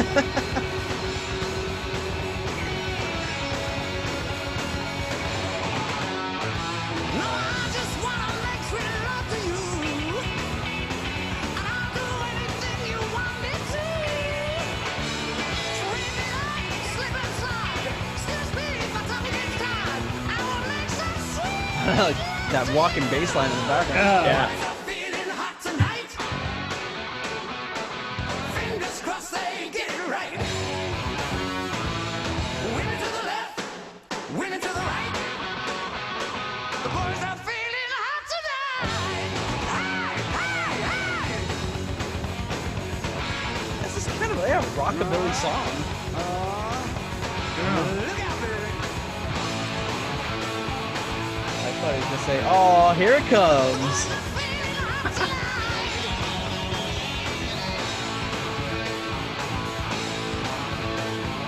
The boys are feeling hot tonight.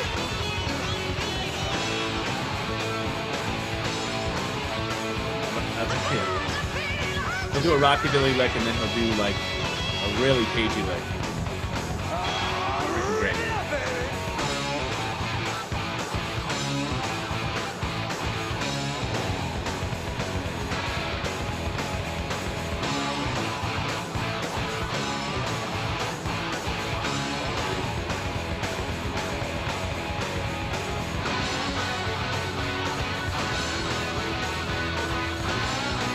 Ooh, that's cool. First time I caught that ending with those chord changes. Oof. Damn. That's my favorite part of that song. Not Man. just because it's the end. That- That was a cool little change I never picked up on listening now. Yeah, talking about arrangements that are non-traditional, just like there's so many different little riffs and things in that song. It's not. Yeah, this It's song one- was pretty wild. Yeah. It's one of those songs that could very easily be very boring on its surface, but they just jazz it up so much. Yeah. All right, what do you think of that one, Scott? This song will, I think, probably be my lowest rating of the album. All right. To me, this is a 1.5. I know that's really low. Wow.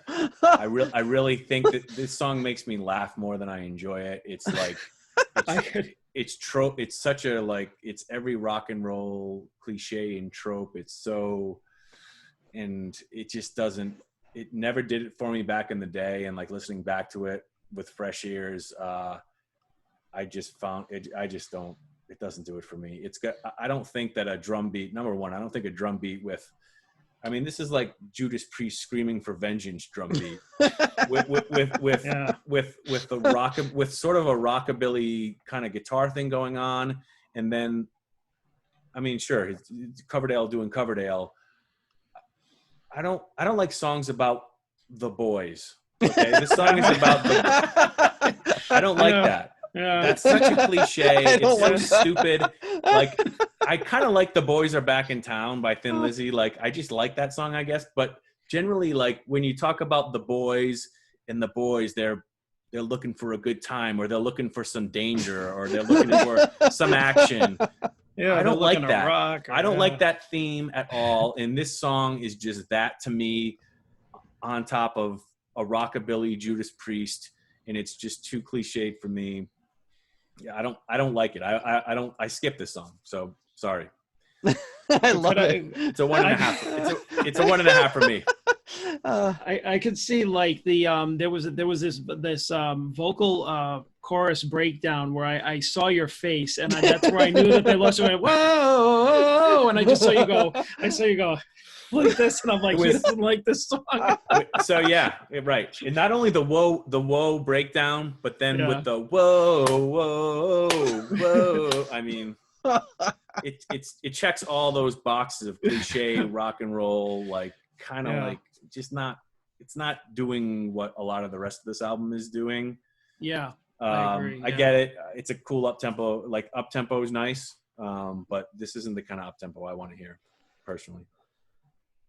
I'm glad you can see my face. I could only see the album cover, and I'm like, was I just making a face? I can't. No, you were just leaning back, and when they were doing that, I just glanced down, and you just kind of did this thing where you were like, I was like, yep, they lost him. I can't get over it. I don't like songs about the boys.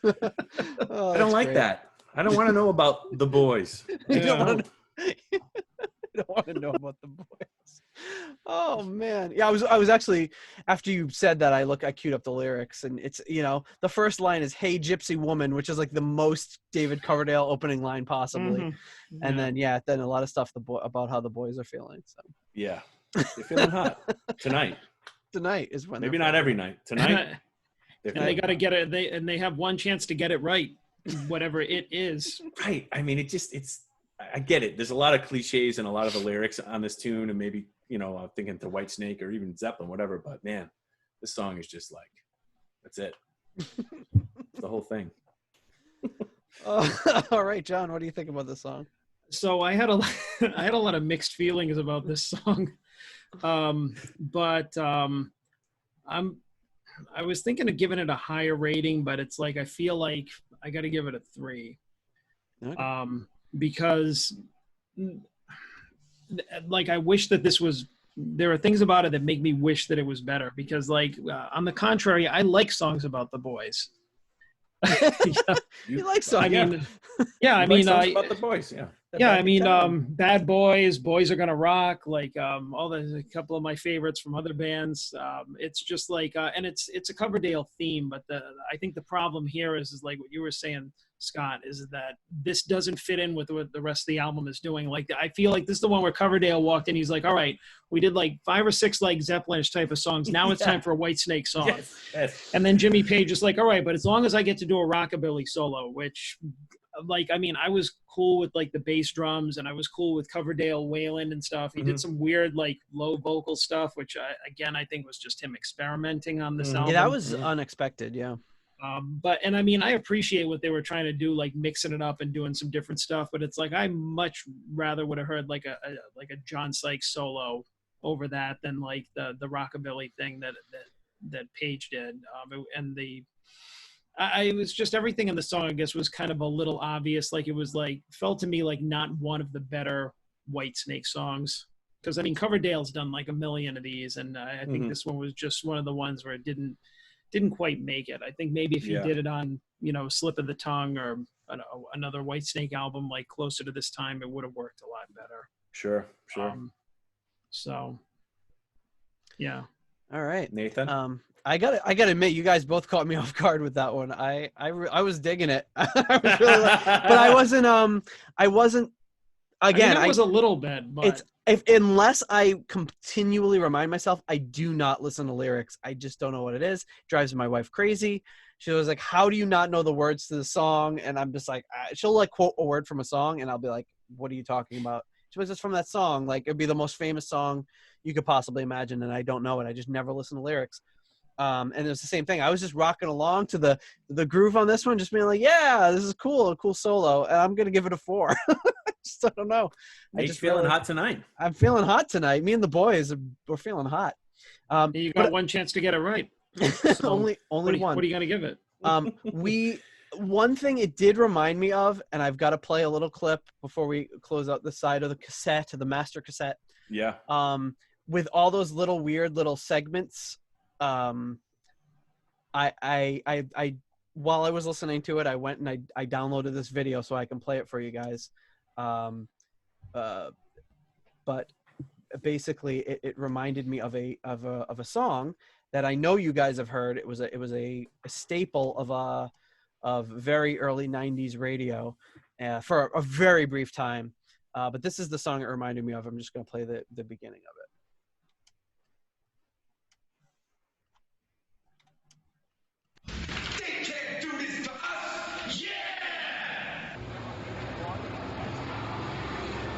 This is a little weird because I don't think I haven't seen the video in a long time. Oh, wow. I was listening to this disc the other day, Nate. Oh yeah, Scatterbrain. Rock and roll, drum beat, yeah.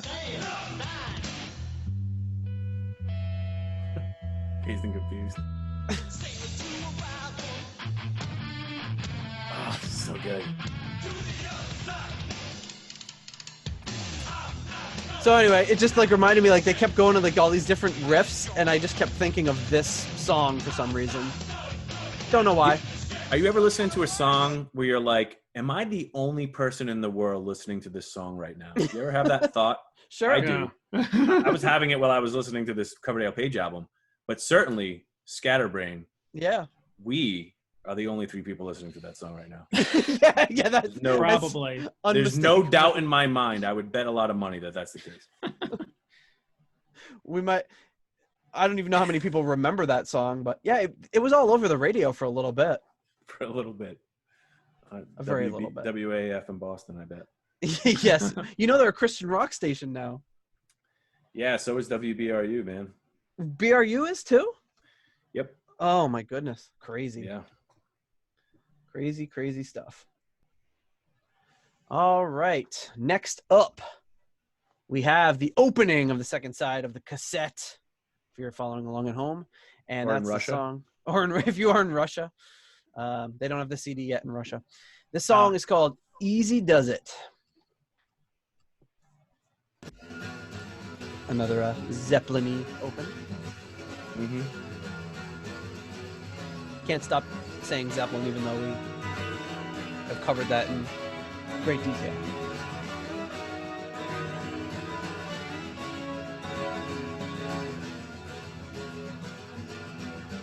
I have some opinions about this song. I'm just going to tell you right now. Good. I'd be more worried if you didn't.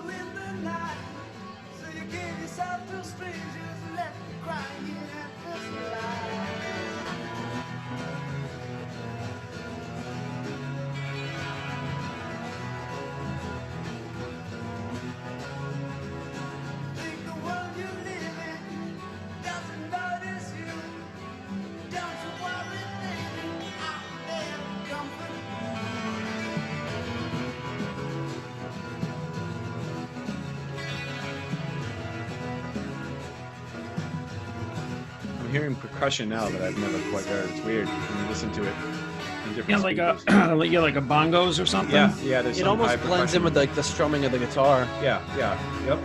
Wow. Yeah, it's really sporadic. What woman wouldn't want Coverdale there to comfort her?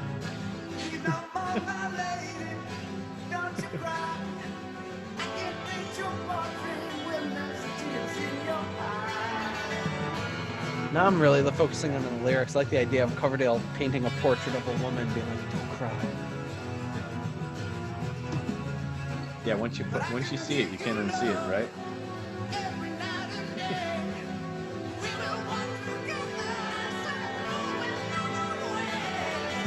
Funny, like he's really back in the mix in this with Coverdale. And Yeah. guitars are all Yeah. up front.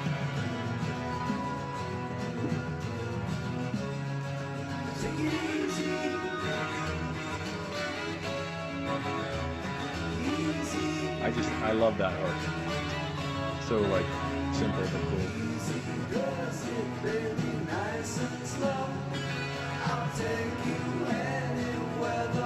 Well, Page is such an interesting player. He's not just like, Ooh. Yeah. Wow, that's really dissonant, heavy. Yep. Ooh. Nice. That was one of those riffs I'm talking about. Like, whoa. Totally new part in the second half of the song. I love how they're doing that stuff. And then back into it. Just like, again, the arrangement stuff is just impressive.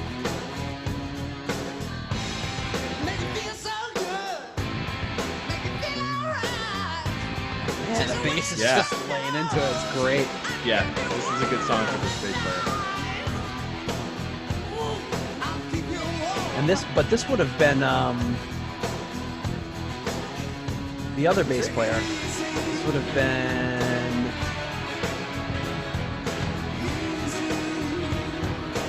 Ricky Phillips. This is the first Ricky Phillips. Oh, really? This Fan one of and the Ricky second to Phillips. last song. Yeah. But it's funny, his style kind of blends in with the other guy. I wouldn't have picked it out. Yeah. Gonna keep you smiling, satisfied. Nothing but blue skies on a magic carpet ride.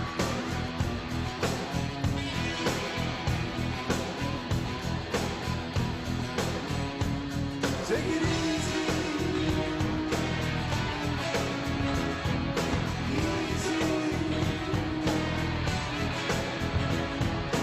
Easy does it, baby, nice and slow. I'll take you anywhere the four winds blow.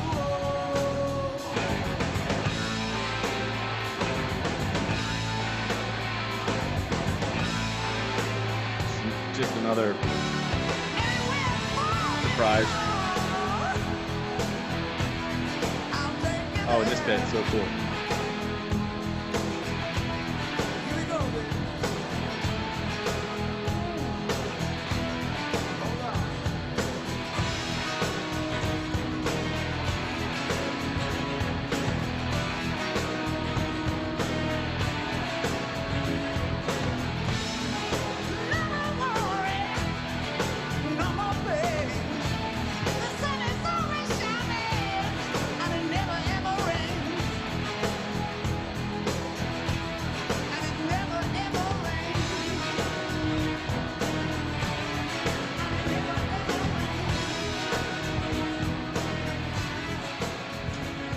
Get out here.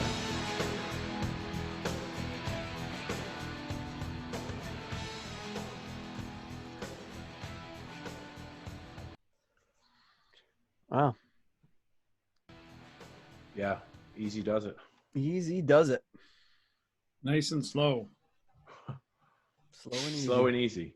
Ready and willing. All right. Scott, what do you think of Easy Does It? This is a song that I remember really liking back when I was playing this disc a lot, and I think that it was one of those tunes that like I liked. And Nate, I don't know if you and I ever discussed this album. I know Jeff and I did. Your cousin Jeff, who I know gets nods on your podcast here and there, rightfully so. Rightfully. I feel like he really liked this song, and like I remember talking with him about this song. There's just something about that melodic movement that's going on with the bum, bum, that kind of stuff. I just really, it just kind of like hits a certain spot for me. I really dig it. My initial impression when I re-listened to it was I almost wish this song didn't get heavy and didn't go into this like riffing big drum thing. I almost wish the drums didn't come in at the end. But now here we are listening to it together, and as I expected, as we're kind of bouncing ideas off each other, I'm starting to feel that vibe of like, oh wow, listen to those bass fills and like stuff like that. Yeah. And kind of appreciating it. But man, when he, like you said, John, with those chords, those dissonant chords that are just smacking you in the face, like I guess if you're gonna get heavy, that's a good way to do it. And then when he comes in with that riff with that crunchy tone that you haven't really heard yet on the album, it's it's taking it to a new spot, you know what I mean? But then it inevitably gets back to the melodic theme of the song and throws in a couple surprise arrangement things, as every song seems to be doing. I dig it. For me, it's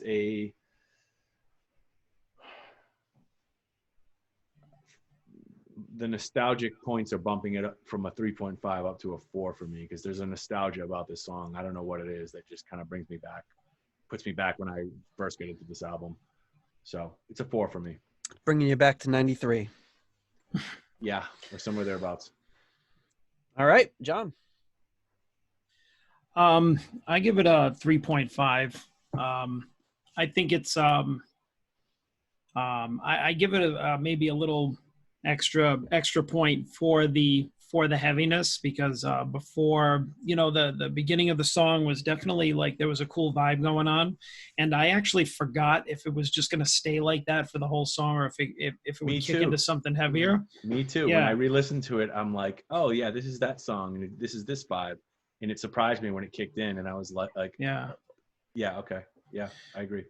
But even for those couple of like, really heavy kind of like dissonant chords, and then like just wasn't expecting that from Jimmy Page. But it's just like he's got a couple of spots in here where it's just kind of like he kind of surprises you, But yeah, overall it's just the more that I'm listening to the album, the more I'm not really I guess loving all of Coverdale's vocal performance, which I'm kind of sad to say, but maybe Coming it's just from you, because, that's well, I think the bar is just so high because I mean, starting from Deep Purple, his solo stuff, all of Whitesnake, and then you get to here, and then it's like there's got to be something that I guess I won't like as much, and I think I feel like maybe he was getting like experimental around this time. Yeah, I think to me it sounds like Page was challenging him in a way he hadn't been challenged maybe ever or in a long time, and pushing him to like the outer limits of his range or whatever he's wanted to do. And like you said, maybe he was getting experimental too. Where are you guys at? And I don't know this because I'm familiar with some of your podcasts, obviously, but haven't listened to everything. Where are you guys at with your Coverdale fandom? Like John, I get the sense that you are Team Coverdale. Yeah. Yeah. Which Coverdale super fan. Yeah. Okay, great. So like Whitesnake, solo, Deep Purple, the whole thing. And how about you, Nate? Yeah, I mean, I was always a big Coverdale fan, and doing this show has only bolstered that. Is just incredible. Okay, cool. No, that's cool. I need to dig deeper in. But yeah. Well, we'd be happy to guide you.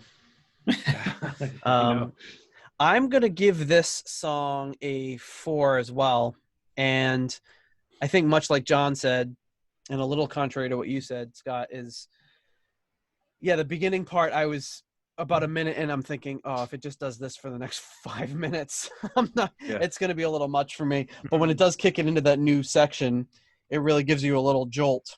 Yeah. And even though it kind of brings it back, but it brings it back in a heavy way, I think it's one of those, another example of them using a non-traditional arrangement in a really positive way, because they could have made that song very boring if they just kept the whole thing going. And I think overall, as much as I'm really digging this album, these songs I think could all be trimmed a little bit, as interesting as the arrangements are, but like 6 minutes, it's a lot.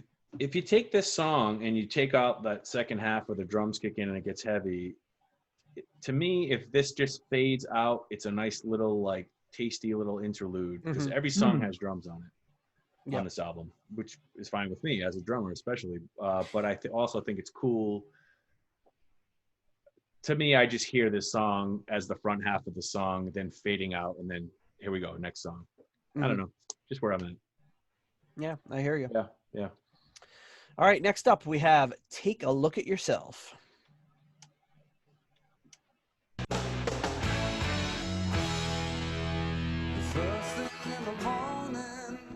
You don't see that coming, right?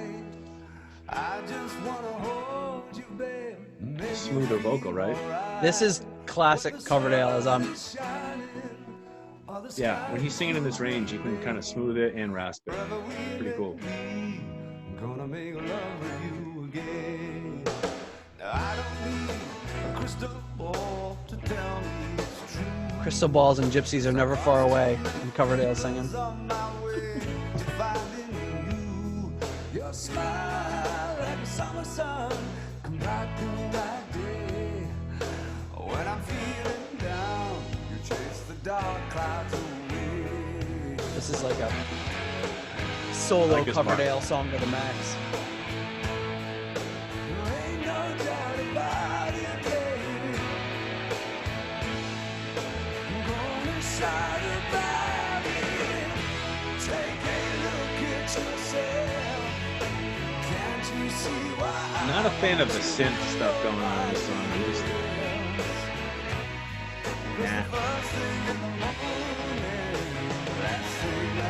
They have some of the best organ players at their disposal, like collectively these two guys, like, and they just put like a cheese synth, but I guess that's the sign of the times, it's the early 90s. a lot of carryover stuff from the late '80s going on in this album that we can talk about if you want. But this song to me, that synth is just like enough of that, please. Yeah, to me, the defining moments of the 80s that really make it hard for me on a lot of songs are the drum sound and those 80s synth sounds sometimes. It's like an 80s synth emulating strings. It's like you got the money to hire strings, either hire strings or do like a more interesting organ sound.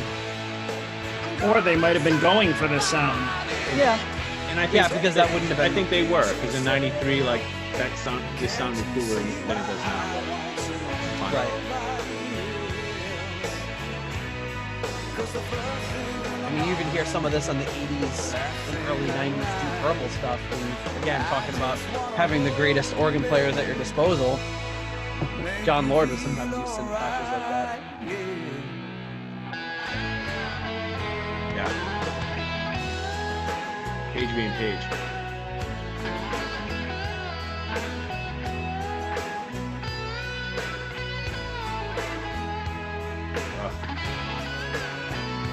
Solo.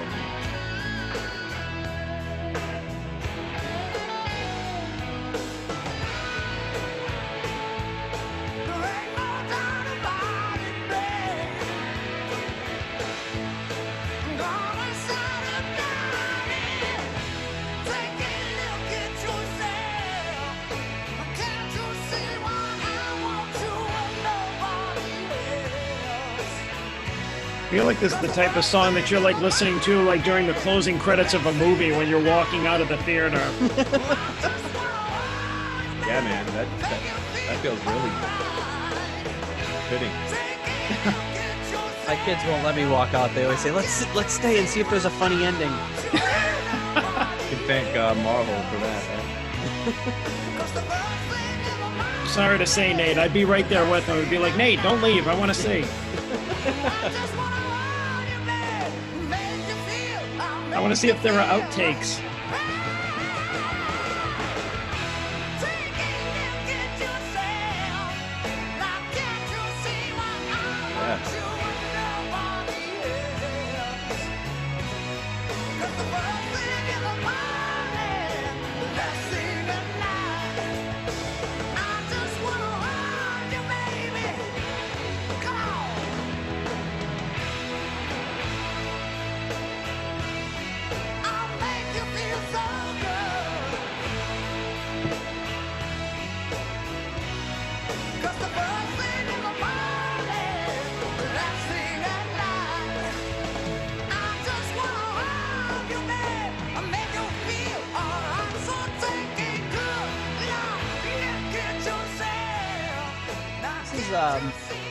That little ending part that he just sang reminds me of we had talked about this a while ago where he had written what's the song Is This Love? Yeah. Mm-hmm. Coverdale wrote that originally for, was it Tina Turner? Yeah. Oh, that makes sense. And for some reason Tina Turner wasn't interested. So that makes sense too. He was like, oh, we'll just do it for, which is funny to think of Coverdale writing a song for Tina Turner, right? But that last part just gave me that same vibe. Like you can imagine like somebody like Tina Turner singing it. Yeah. Yeah, this song has a kind of a chord structure that's a little bit like Motown-y almost. But I feel like it's way overshadowed by the pure, just like straight ahead kind of power ballady nature of the song. And it is what it is, man. Like this song is it's funny because All My Love by Zeppelin, that's off of In Through the Outdoor, their last album. And I think Page wasn't even involved in writing that song because he was pretty much like, doing drugs and or recovering from doing drugs during the making of that album. So I've read. And that was more of a John Paul Jones composition with Plant, I think. After the fact, people kind of the members of Led Zeppelin weighed in on All My Love and stuff, and kind of, you know, Page, I think, specifically talked a little bad about that song, like, it was a little too soft for Zeppelin, blah blah blah. But he's kind of remaking that song here. Mhm. To me, the song sounds, especially there's a part in the middle where he's kind of playing these quick staccato chords with the snare drum, which is basically like All My Love, during a guitar solo or something like that. So you get that. So to me, it's like a mix of that, and it's a little bit of like Jeff Beck and Rod Stewart doing People Get Ready. It has that vibe too, which is also kind of like a Motown like nod, but it's also at the same time has like an 80s feel. This song just, to me, is one of those other songs. I'm going to give it a 2. It's not, to me, representative of like this album at large. Mhm. So I like it more now than I did like 2 hours ago. I'll say that. Listening back to it with you guys, for some reason, I'm just keying into different things. I've never done this before. Kind of a collaborative re-listen to an album. So it's kind of cool to like hear you guys and what your take is. So I'm hearing new things, which is actually really cool. So it would have been less than a 2, I think, because I always thought the song was a bit of a throwaway power ballad, just filler kind of thing. But I'll give it a 2. Yeah, we always even songs or albums we've listened to a bunch of times, we get a whole new perspective. Yeah, you know, because you're always listening to things, or you're distracted, or you're driving, or you're whatever. And when you actually just sit down and just listen to it with no distractions, it's something in this age that we're like 15 to 20 years removed from ever having done. I know. Yeah. But yeah, I'm getting the same perspective too, especially with like when you have 3 people listening, because like I didn't even pick up on the whole Motown thing until you started throwing those names out, and I'm like, oh yeah, I could totally hear this being like a late 80s, like if Rod Stewart sang it, or Tina Turner or something like that. Like I could totally hear that version of it, which makes me like it even less. Just because I don't think it was, I agree, I don't think it was well done. I give it a 2.5, because I really, like, I wish it was better done. You know, it's like, I feel like, you know, like if like Steven Tyler should have been singing this after he called up Diane Warren to write it, you know, or something like that. Like, that's what it sounds like to me. It sounds like a 90s Aerosmith ballad that somebody else should have sang. That somebody else probably wrote, you know, when they brought in other writers to like, hey, write me a hit. Okay. Yeah. Or write you, you know, Crazy or whatever these songs are. They had other songwriters come in. It feels like that kind of a song. Like, here's your hit, guys. But it does not gel with the rest of the album for me. No, it totally doesn't. And I pains me to say that I really don't like Coverdale singing on most of this. Like, he sounds like he's just kind of going all over the place. He's like it almost sounds like he's too raw. Like his vocals should have been more polished on it for this kind of song. Yeah. Looks like he's not comfortable. It's not bluesy in the traditional sense. And I think Coverdale's comfortable with a song being bluesy in some way. And this song is, you know, every rock song is derivative of blues in some way, but this song is more, it's a different chord structure. It doesn't feel like that Coverdale, he can do his thing in the song the way he likes to do it.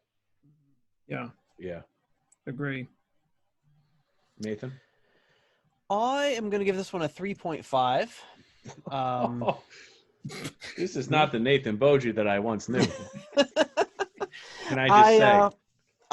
No, it's not. Explain yourself. Me and Scott need to know. I don't know. There's something about that Coverdale time and again sort of songwriting thing that I just have a real soft spot for. The synth stuff, yeah, that's definitely taking it down for me. I agree 100%. Yeah, that's tough. It's kind of a throwaway ballad, but I dig it. I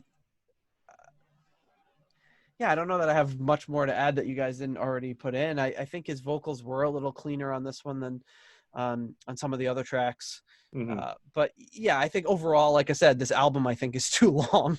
If you had to strip out a couple songs, I think this would probably be one of them. Agreed. to make an album. I think a sweet spot for an album is somewhere 35, 40 minutes tops, and I think you got a pretty solid album.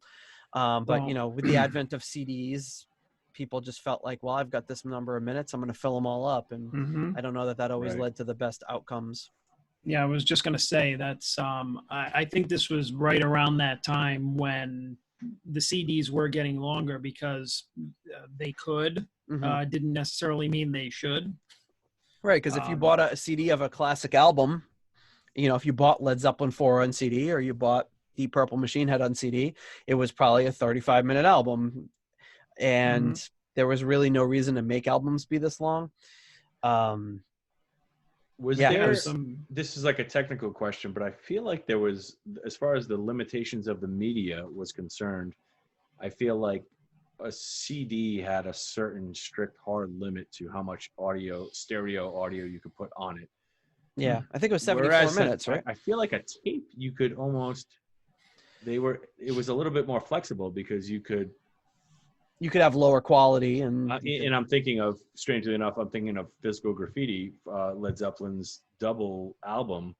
I feel like that was on one tape, but it was definitely a double CD. I could be completely wrong, but yeah. again, just like this is like a technical aside. I don't know. I'm sure everyone is going to know. No, I think you're what the right. answer And is. when people, say dumb things like, music back then was better Yeah. or whatever, it's, people say stuff like that all the time. And, if you want to look They at, sure do. if you want to grasp some sort of actual factual piece of that, it's like, well, albums were better because there were 7 or 8 songs on an album. And now you've got Yeah. 12 to 14 songs just trying to jam up the CD with space. But I don't remember anyone ever being like, oh, the CD was too short, or, oh man, they really should have jammed in some more songs. Like people were happy if it was good. Yeah. Right. yeah, I mean, look at like Rainbow Rising, right? Yeah, 6 songs. Yeah. Well, Or I mean, 9 if you ask Ritchie. What is that? if I may ask. The Rainbow album Rising. Oh, okay. So- The Rainbow Album Rising. Yeah. Gotcha. Yeah, yeah. Gotcha. Yeah, so that was their second album, by far their best. And I think, what did side 2 only have, like, what, 3 songs on it? 2 songs. 2 songs? Yeah, I Wow. think it was just Stargazer and Into the Wait. Yeah. Yeah, I think so. Who knows? I'm probably getting it wrong. Just like, Stargazer, Light in the Black. here I am giving Blackmore a hard time because he doesn't know how many songs are on the album. I don't have a better idea either. But the point being is that, like, that's one of, like, my favorite albums, and there's, like, not a ton of songs on it. And granted, side 2 is, like, 2 really long songs on it, but still it's short. It's to the Yeah. point. And I mean, I'm fine with that. They didn't need to write, like, 3, 4, 5 more songs and, like, shove them in there. Right. It leaves you wanting more. Whereas ones like this, it's just like, okay, that's the throwaway. They could have trimmed that. That's filler. I mean, because no matter how good you are, you're not writing an album full of, like, great songs, and they're all 11 or 14 of them are going to be great. Sure. Yeah. And speaking of which, we should keep it moving here because this is a long Yeah, album. we're gonna be here till midnight. This might be one of our longer episodes. Next track up is "Don't Leave Me This Way." Yeah.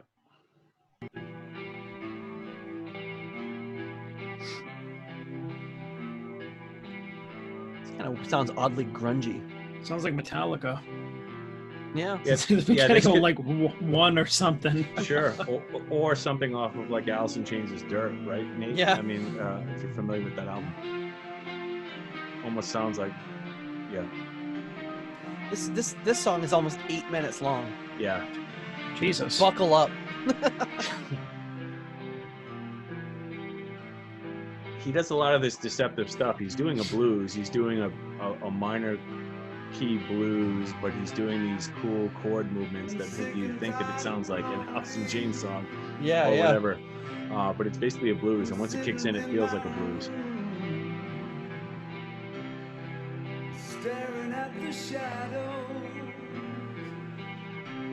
blowing the smoke rings at the moon. Every night I cry, every night I cry, trying to work out why. I just wanna know, got to know, why you keep on pushing me, baby. Coverdale is much more in his element in this Yeah. type of song right Yeah. now. Yeah. You love me when you want, and take me when you need. Yeah. Now in that critical moment of like, what's the build going to be?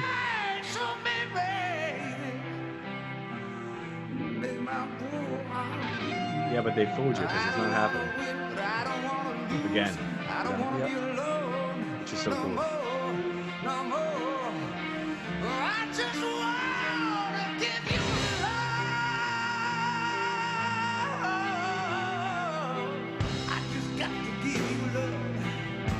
That's really cool. The drums coming like that. Yeah.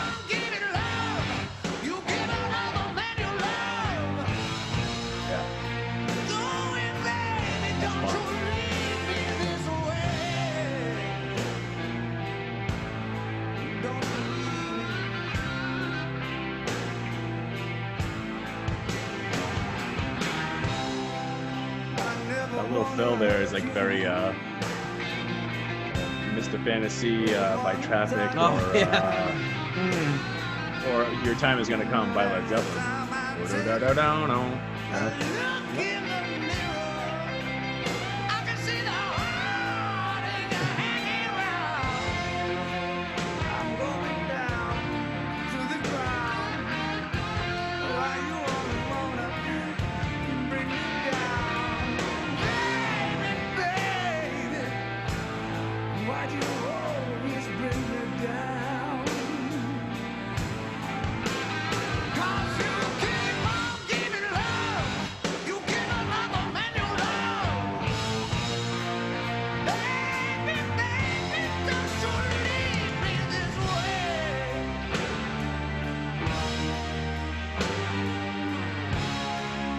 What is that riff from?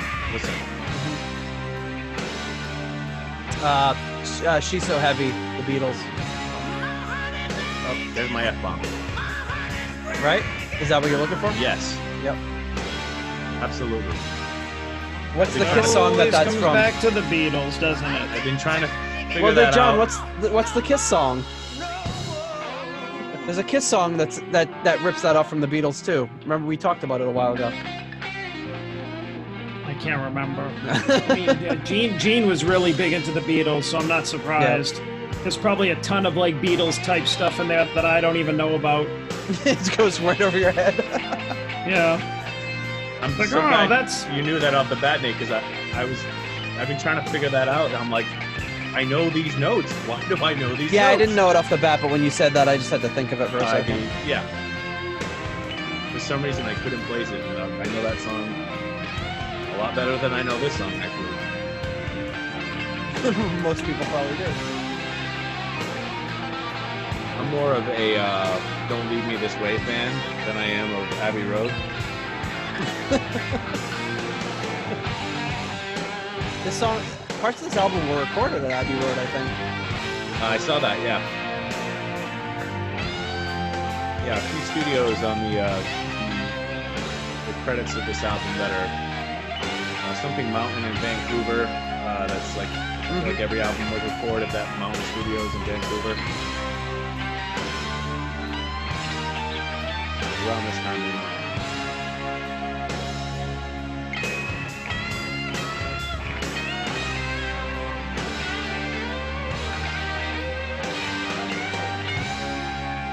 Yeah. Little Mountain She's So Heavy. Studios.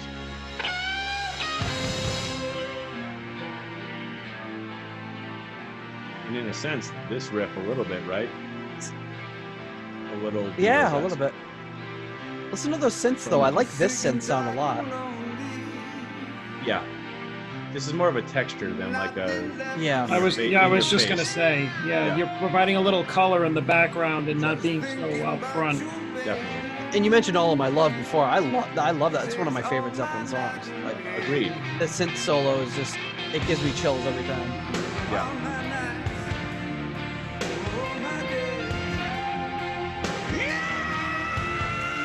Wow. You can like hear his you feel the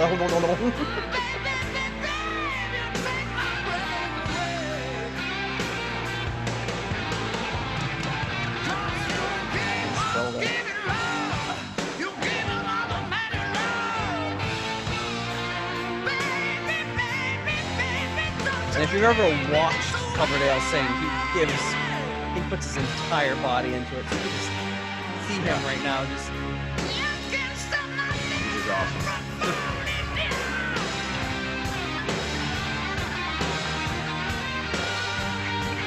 That's so stupid. I didn't pick up on the Beatles thing. don't beat yourself up about it.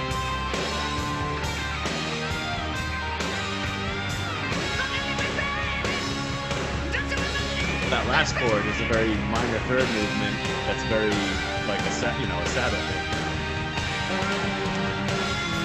Oh yeah. You know.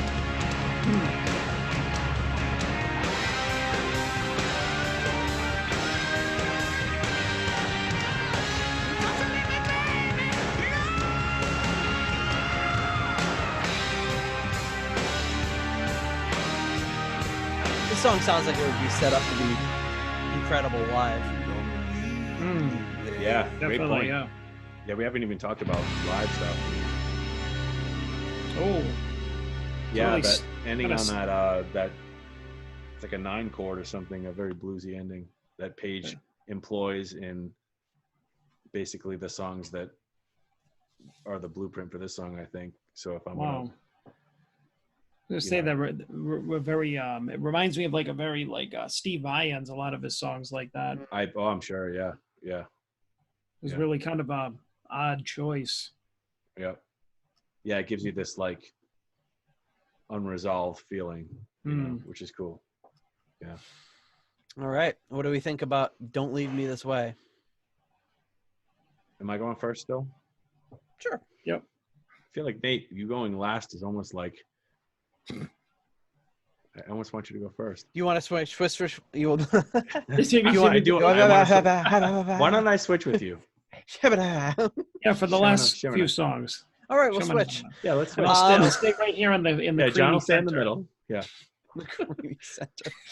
I'm gonna give it a 4. I don't know. I'm usually not so You're being honest. It's okay. so stuck on the 4th, but I really it's a little long, but A lot long, but yeah. the build of it and the just kind of the raw emotion that's in it. It's one of those songs that in the background in the context of the album and just listening to it, it's a very powerful, moving song. I like it. Yeah. All right, who's going? Are you going last, Scott? I'll go. Yeah, no. Yeah. He's going last because I'm in I'll the, go I'm in last. the center, The remember? creamy center. I'm the creamy He's the center. creamy center. Yeah, I could do it. All right. So I have the 3.5. I think that I gotta take some points away from it being a little on the long side. Yeah. But that being said, I do like I think it like succeeded in being a blues song, like a good blues song. Coverdale sounded great, like because he was doing his thing, and Jimmy Page was doing some great blues licks and solos, and the arrangement of the song was pretty straightforward. But it was just nice to hear a well executed blues song on the album, which both of these guys can do. It was just like, I think maybe if it were, I don't know, a little more to the point or a little more dynamic or something, I would have given it higher. But I just think it's like 8 minutes long, kind of like lost my interest. But that being said, it was well performed. Yeah, I feel like it could have been, you could have shaved 2 minutes off very easily and kept that kind of longer version for the live set. And that would be really, I mean, granted, they weren't going to be touring live for years or anything, but live extending that song would have been great. All right, Scott, what do you think? I'm giving it a 4. To me, it's like, if you're Jimmy Page, you need to have this like minor blues in this time signature thing going on an album. It's sort of like 6/8 or like waltzy, whatever you want to call it, time signature.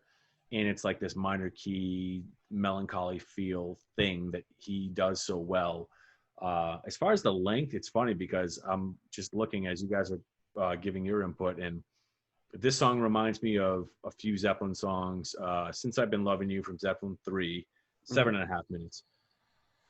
T for One, last song on Presence, 9.5 minutes. And then I'm Gonna Crawl, which is the last song on In Through the Outdoor, which is Zeppelin's last like proper studio album, which I guess clocks in at only 5.5 minutes.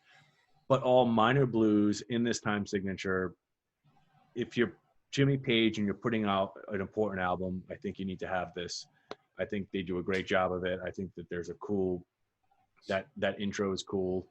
It kind of makes you wonder what's going on until like the drums come in, and then all of a sudden you feel like, okay, this is just like a straight up blues thing happening.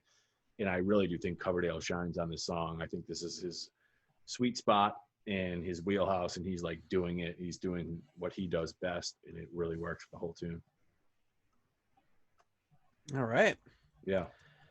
All right. So we got 2 tracks left on this album. The next track up is a track entitled Absolution Blues.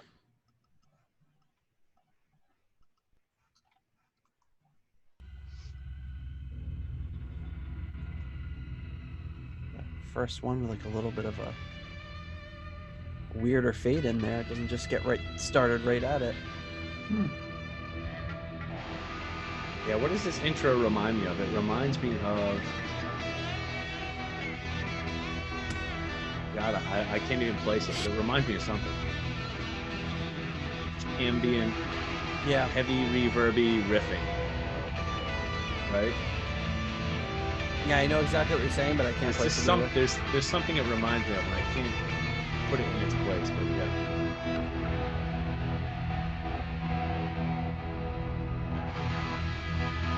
The song's almost 6 minutes on the nose. Yikes.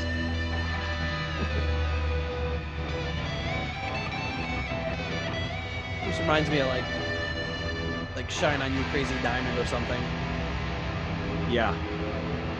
Sure. I feel like Ritchie could have pulled something like this off too. Oh yeah. He's done this a bunch of times. Just a solo before a song like The Shed, subtle. Yeah.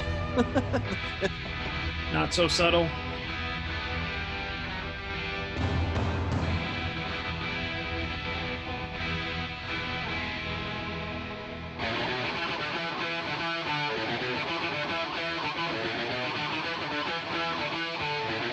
Wow.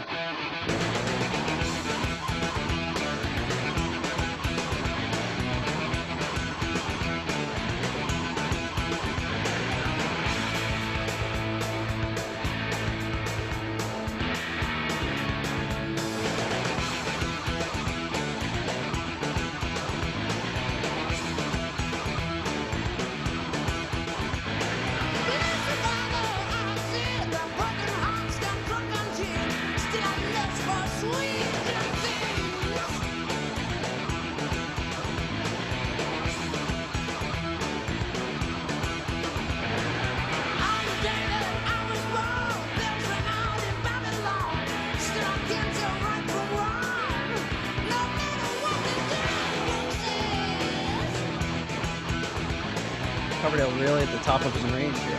Yeah, the song is kind of a biblical, weirdly biblical song, lyrically, which I only realized recently. Yeah, on the day that I was born, the bells rang out from Babylon. Yeah. I love those. I just love going to those snare drum stops. Oh yeah, that's the inevitable like Bonham-esque kind of take, which is almost taken on its own life, you know. I don't think Bonham did that often, but like you get Billy Squire doing it and Art, and then all of a sudden it's a thing.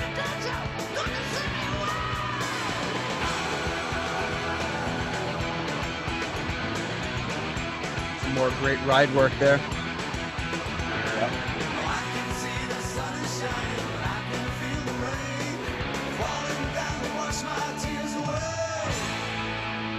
That's a very White Snake.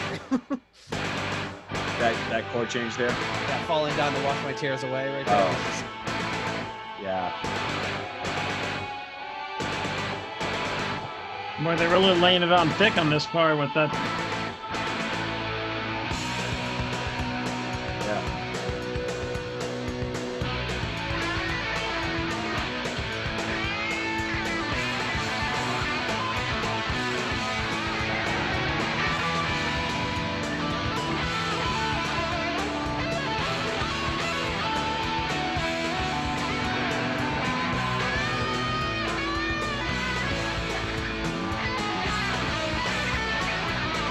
I love how messy this solo is. It's like pretty real awesome.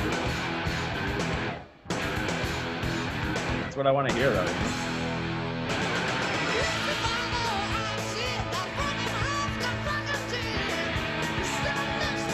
I gotta say, again, Jimmy Page, being the guitar guy that he is, really, he doesn't try to steal the spotlight on this album. Very minimal with the solos, Agreed.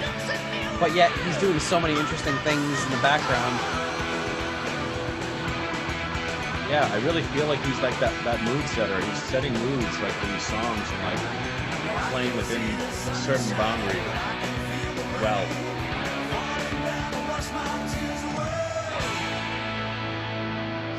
Whitesnake, that's the song Whitesnake. That's what I'm thinking of. oh really? It's right before he goes, I'm a Whitesnake mom. I got a Whitesnake mama.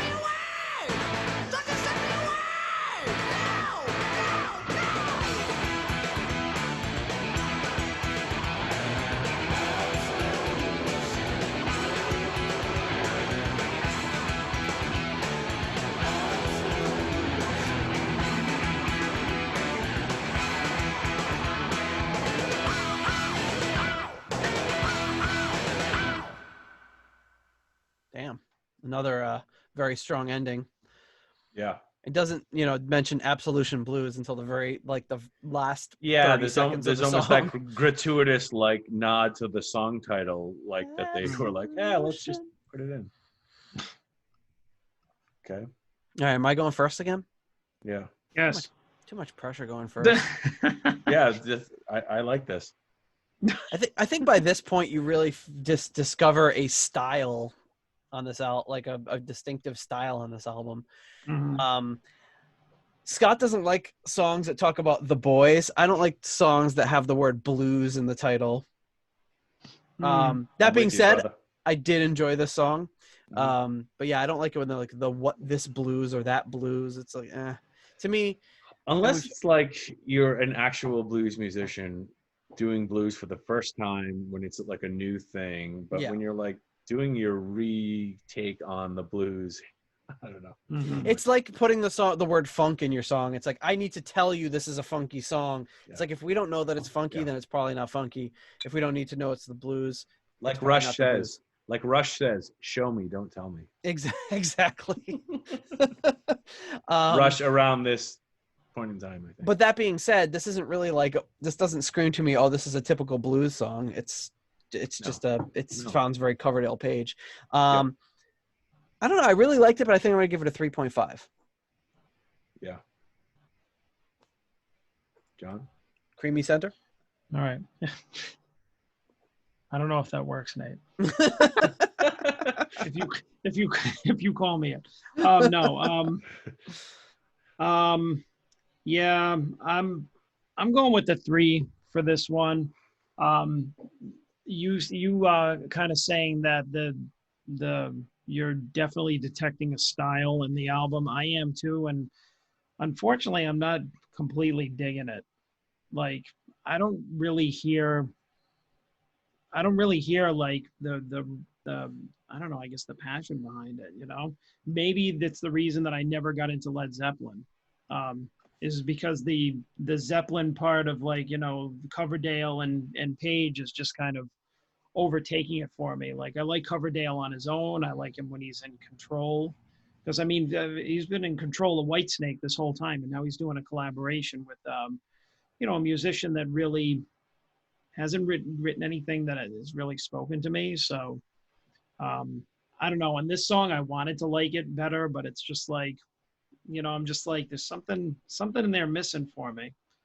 But I mean, I do appreciate kind of some of the unusual kind of chord changes in there. Like it goes in some places where you don't expect it to. You know, it was like in the verses where it goes da na, it goes down a little bit. You know, that's kind of unexpected. Yeah. I mean, it's and I don't know. I just like the songs maybe toward the beginning of the album kind of hit me a little bit more, but now I'm starting to get a little fatigued. Yeah. So. Yeah. All right. What do you think, Scott? I'll give it a 2. I think the song's kind of weak, and I'm glad, John, that I feel like you're gravitating more toward the stuff that Page is doing that makes me like him in Zeppelin. So I feel like it gives me hope that you might like some Led Zeppelin stuff someday. Yeah. Because some of the more like obvious, like silly stuff, to me, this song is a little silly. It's like, this riff to me is not a good riff. It's just not like. No,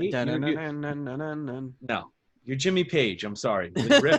This riff is beneath you, and you've done far better, basically, on this album and everywhere else. Like this is just not a good riff. It actually does some cool, weird dissonant chord movements in the verses that I think are like cool. Like, to me, that's a cool song. That hook riff, if we're gonna call it the hook riff, I just not doing it for me. Not my thing.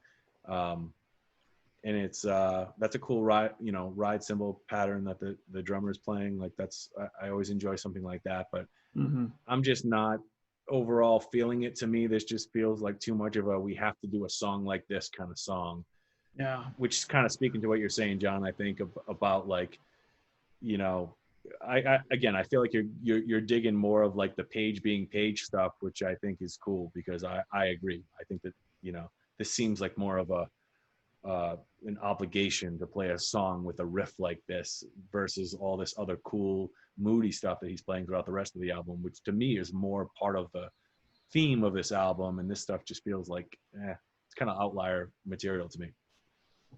Well, and then I kind of feel like, you know, they're jumping the shark, going like, you know, for what, like a minute, going like with the drum stops, like da da da da da da da. It's like, we get it. Yes, we definitely get it. Like, that part is that part's way overdone.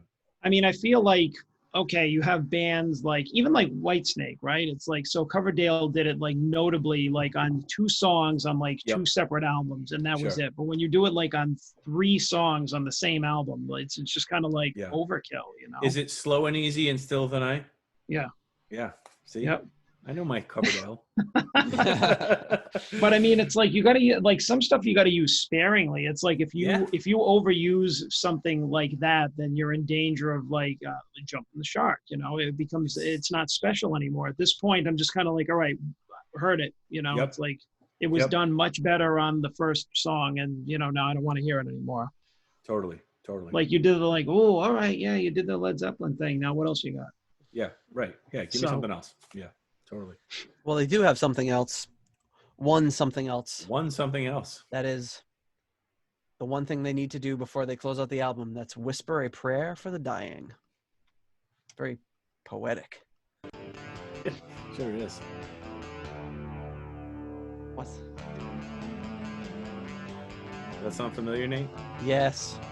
It's gonna drive me crazy. Yeah. I hear the sound of distant thunder echo around.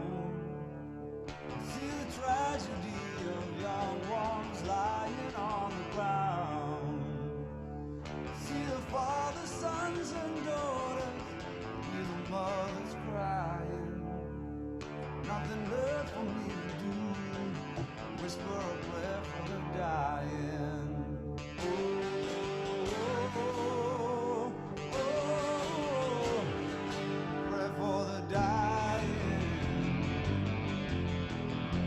Bass is really sludgy there in the background. Yeah, we haven't talked about the bass in a little while. It really fills up some space in the song. Coverdale's voice is really clean. Yeah. Yep. He's not trying to rasp it up too hard. Yeah. Guardian angels waste their time. Sounds like a Maiden song to me, kind of.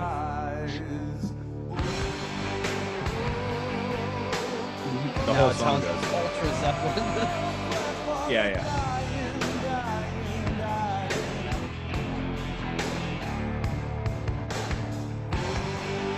Yeah. Can't do boom, boom, boom, bop, boom. That way. Or that. Kashmir, hello.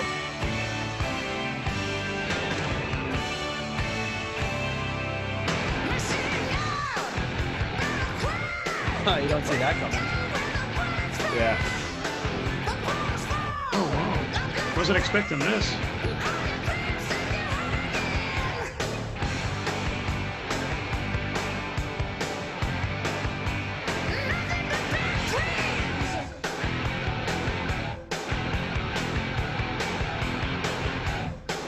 Wow.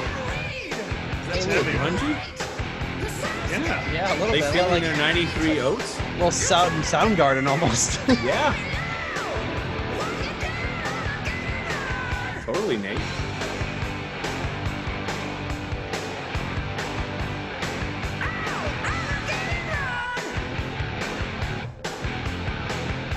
You're not going to see Coverdale wearing a pair of Doc Martens and like a flannel shirt, though. I'll tell you that.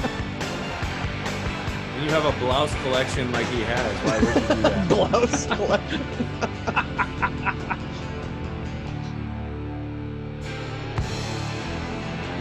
Oh, some of my favorite rock stars wore blouses. Yeah, it's true. Yeah. Yeah, God, Kiss. Damn right. I was going to say yes. Any one of them. I gotta say, this is just really doing it for me.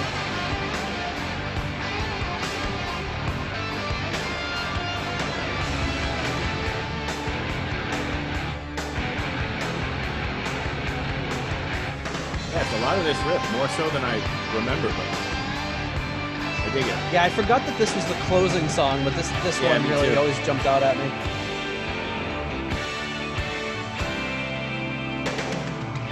That sounds really familiar too, but I can't place it. Yeah, it's Kashmir by Zeppelin. That's not what I'm thinking of. No. Huh.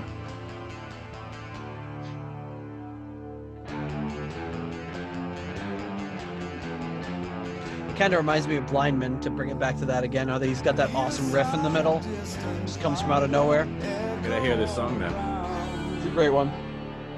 See the tragedy of young ones lying on the ground.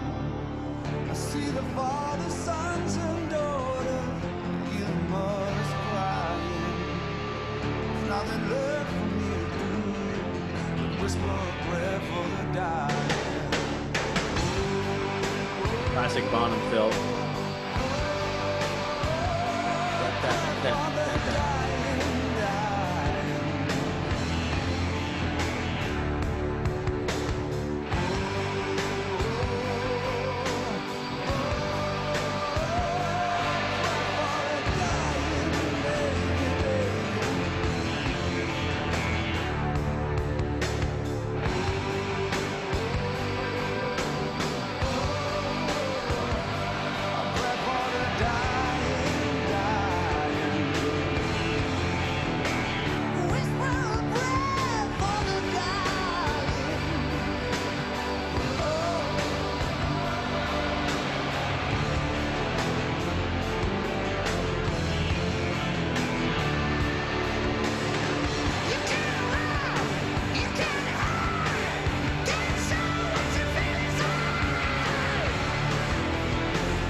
How I feel about that double time pickup, but whatever.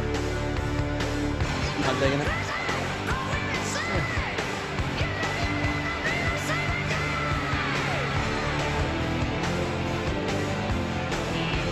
They did it for like 4 measures and then drop back down, then I like it. I guess that's like the punk rock influence, punk rock sensibility for me.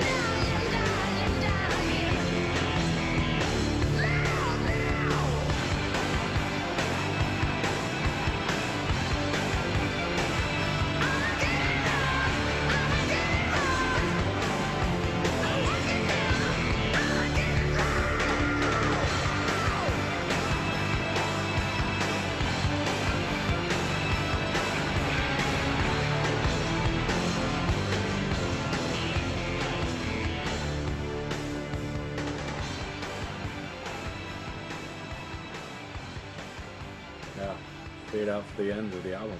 Wow. Wow. Yeah. And there you go. That is the end of the album.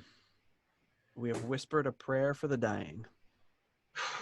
I'm not gonna lie. I'm glad the album's over. This was freaking long, man. Oh, this was I agree, long. and I like this album, Oof. but I do agree Yeah. that I'm glad it's over. Oof, Yeah, what a long listen, man. Makes us wonder, like, if we need to break up these later albums, as we haven't done anything from the 90s. If we get to these long albums, do we need to break them up into multiple episodes or something?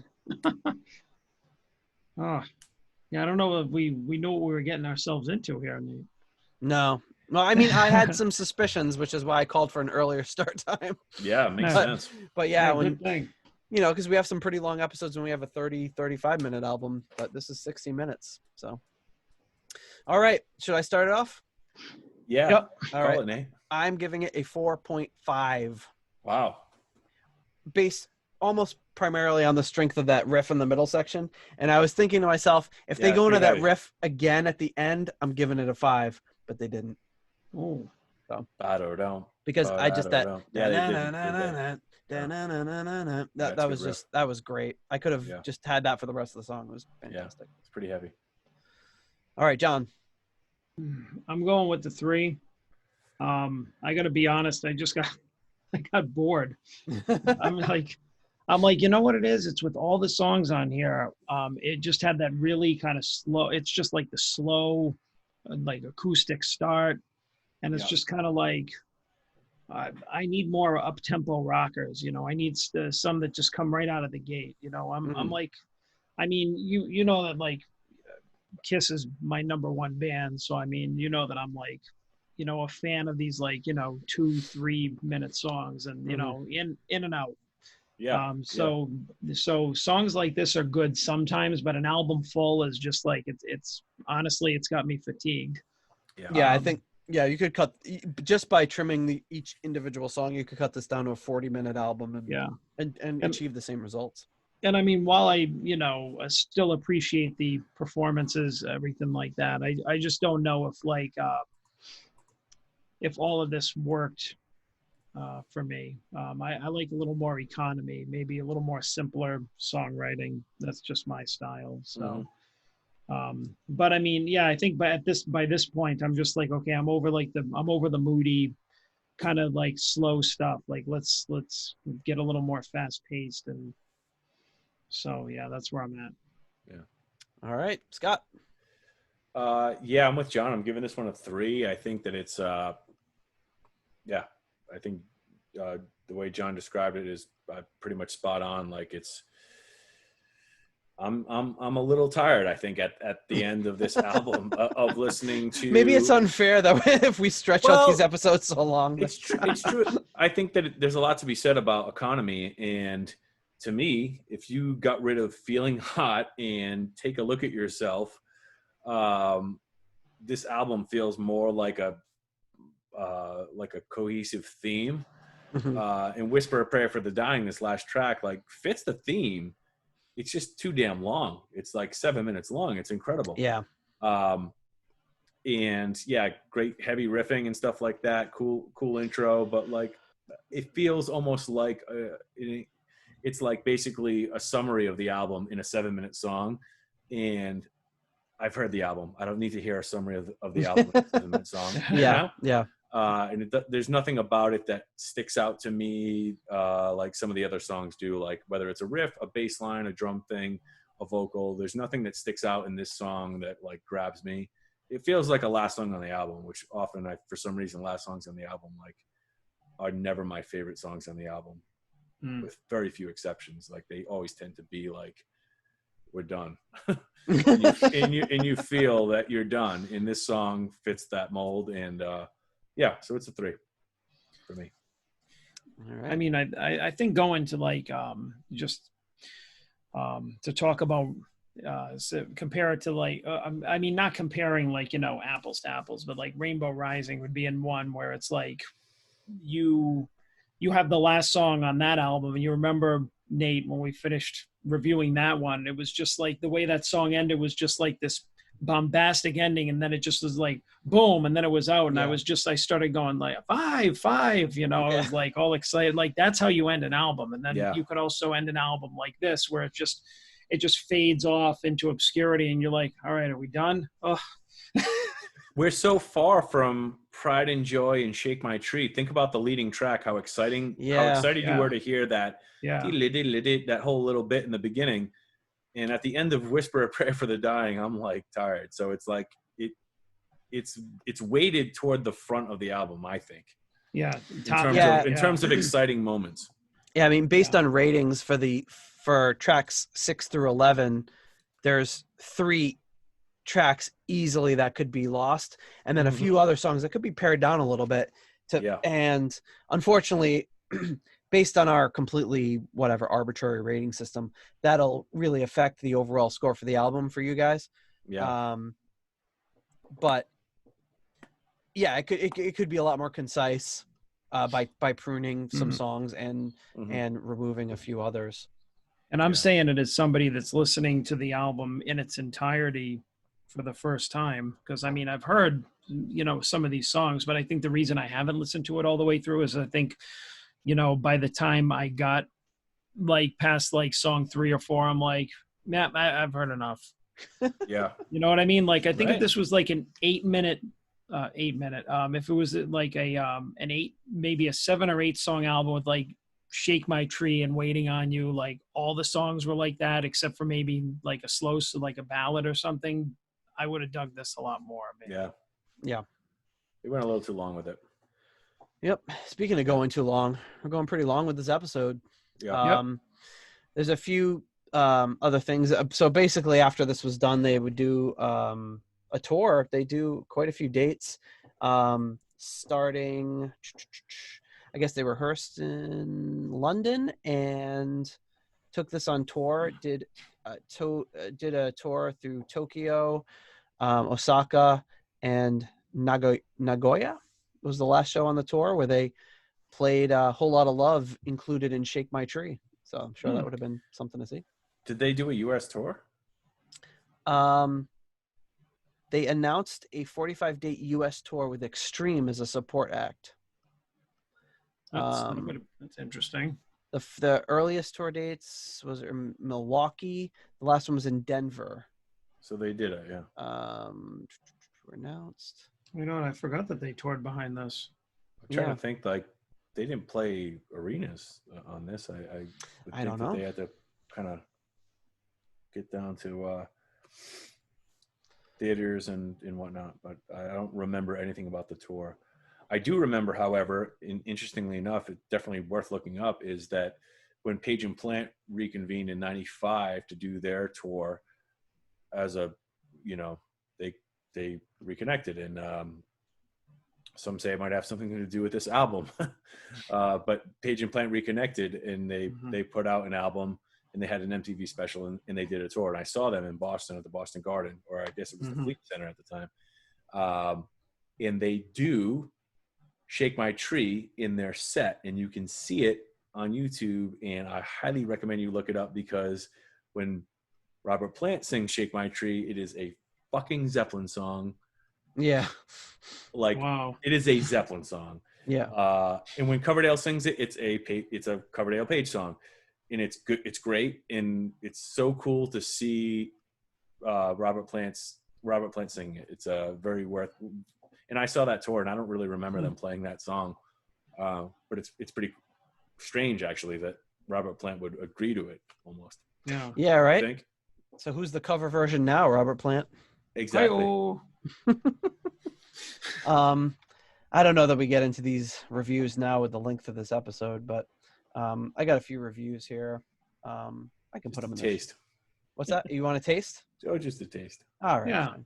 Yeah, maybe one of the more interesting ones. You talked me into it. All right. So I can move these. Let's see if I move the screen a little bit and get your. There we go. So Coverdale Page. This is from Meet. I guess that's a magazine. Because I was unable to travel to LA to interview Coverdale and Page, I was given a private audience with the advance of this record. The verdict: a fucking amazing. Yes, it sounds like Zepp and Snake, but why not? That's what these guys naturally sound like. Overall, it's about 65% Zeppelin, 35% Snake, and definitely 100% Heart and Soul. This will sell millions without selling out. The mergence between these two British rock gods is an honest, brilliant one that cannot be denied. Yeah. I'd say I the agree that 65% Zeppelin, 35% Snake sounds pretty accurate. Yeah. I agree with everything except for the word mergence. I don't think that's a word. I don't think so either. The mergence. Yeah. But I do agree with that split. It sounds about accurate to me.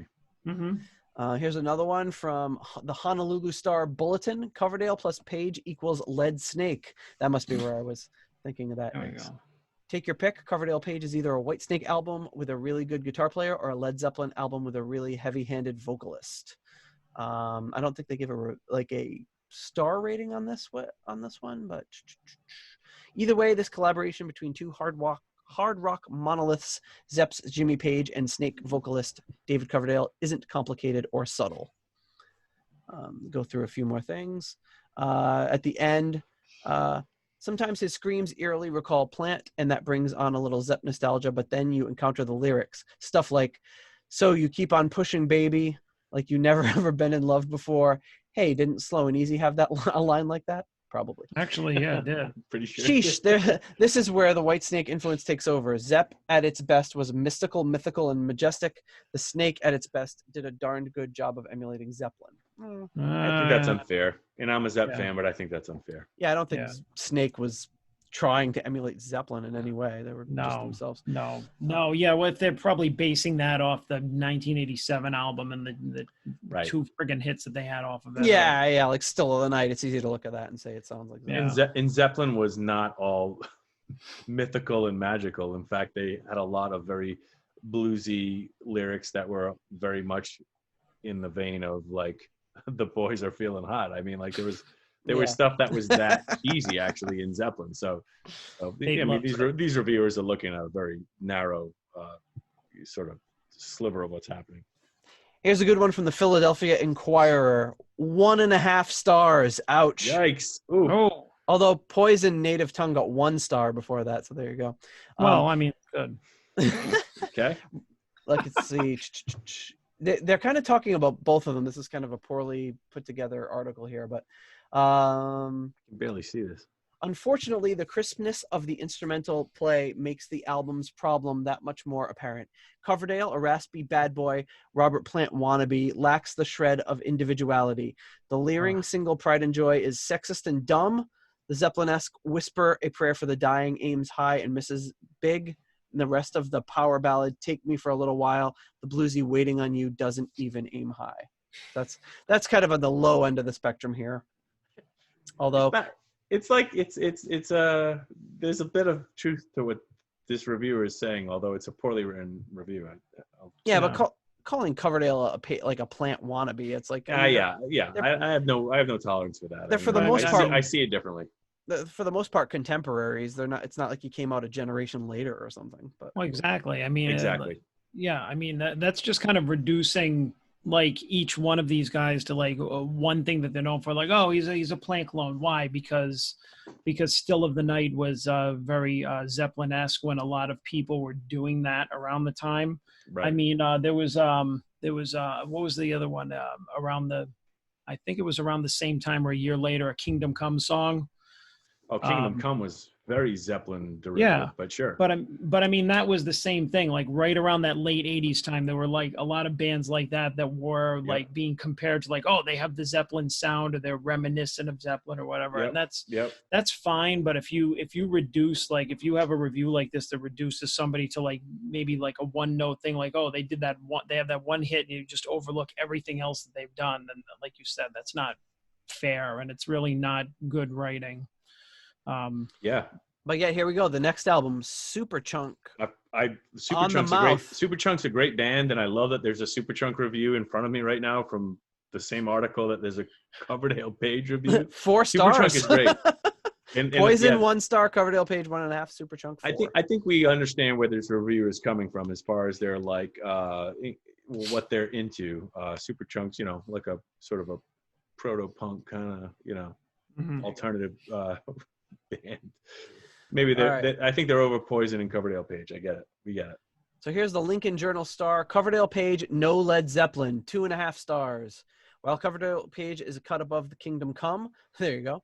Led Zeppelin, it's certainly not. Rather, it sounds like a good album from Whitesnake, Robert Plant, imitator David Coverdale's old band, Oh my God. with the extra added attraction of Zepp guitarist Jimmy Page doing his thing. Page's string work gives the record some familiar flashes that will undoubtedly appeal to hardcore fans of 70s blues-based rock, but there's nothing that new or that interesting to be found on this disc. I'm glad that I knew of Whitesnake, actually, because if David Coverdale was like a newcomer, some like dude that like Jimmy Page found in like a bar somewhere that could just sing like Robert Plant, then I'd be a lot more inclined to think that he was just doing his best Robert Plant impression. But I actually know of at least the Whitesnake, 80s Whitesnake stuff, which I think is pretty damn good, and it is what it is. But it's like, no, David Coverdale's David Coverdale and Robert Plant's Robert Plant. Like I get that they both sing in higher registers and they crank the reverb up on the vocals. I get it. It sounds similar. I get it, but they're not. One's not copying the other. It just doesn't make sense to me. Yeah, and Coverdale seldom sang in that higher register. Like, I guess in the later 80s he did more, but like in his, in the first 15 years he was putting out albums, he basically never did that, except sometimes like live when they were playing some of the earlier, like the Gillan stuff with Deep Purple, he'd do that. But other than that, it wasn't very common at all. Yeah. Then the last one is a 2-star review. Too Zeppelin-esque. I think there's no such thing, but okay. Too Zeppelin-esque. Dave is the former frontman of Whitesnake, whose biggest hit, I think, was Here I Go Again. He also played in Deep Purple for a while. He's almost as famous as his actress wife, Tawny Katane, who pranced around half naked in the most Whitesnake videos and can be seen on the new WKRP in Cincinnati. I didn't know about that. I was singing the theme song to the original WKRP in Cincinnati today for no particular reason, so this is kind of cool to see that. Wow. What are the odds? And I'm sliding down on my I mean, that's just a ridiculous review. I mean, that's that's reductive in every sense of the word. So but, pretty good. But anyway, we should probably close that up as we are way over our normal amount of time. But yeah, Scott, thank you so much for joining us. Thanks for having me, guys. This has been a pleasure. And this has been really fun. I really want to do this. I'd love to do an album with you guys that I'm not as familiar with, because I know that I knew this album really well, and like that was kind of why you called me up to do it. But I think there's a lot of fun to be had hearing stuff a little fresher. John, like you were saying, like you've heard this album, but you were kind of really hearing it again for the first time in a way. And like I think that I don't know, I feel like I could lend a pretty interesting perspective to an album that you guys might know well, but I don't know so well. So if you ever have an album that you think that might fit, I'm happy to come on again. It's been a pleasure. Thanks so much. Yeah, we would love to have you back. Definitely. Right. Yeah. Cool. All right. Well, thank you so much. Have a great night, and we'll see you next week. All right. Thank you for listening to the Deep Purple Podcast. If you like what you hear and would like more episodes in the future, please donate on Patreon to support the show. You can also give us a rating on iTunes to help new people discover the show. You can follow us on YouTube, Instagram, Twitter, and Facebook for show updates. See deeppurplepodcast.com for more details. Thank you for listening.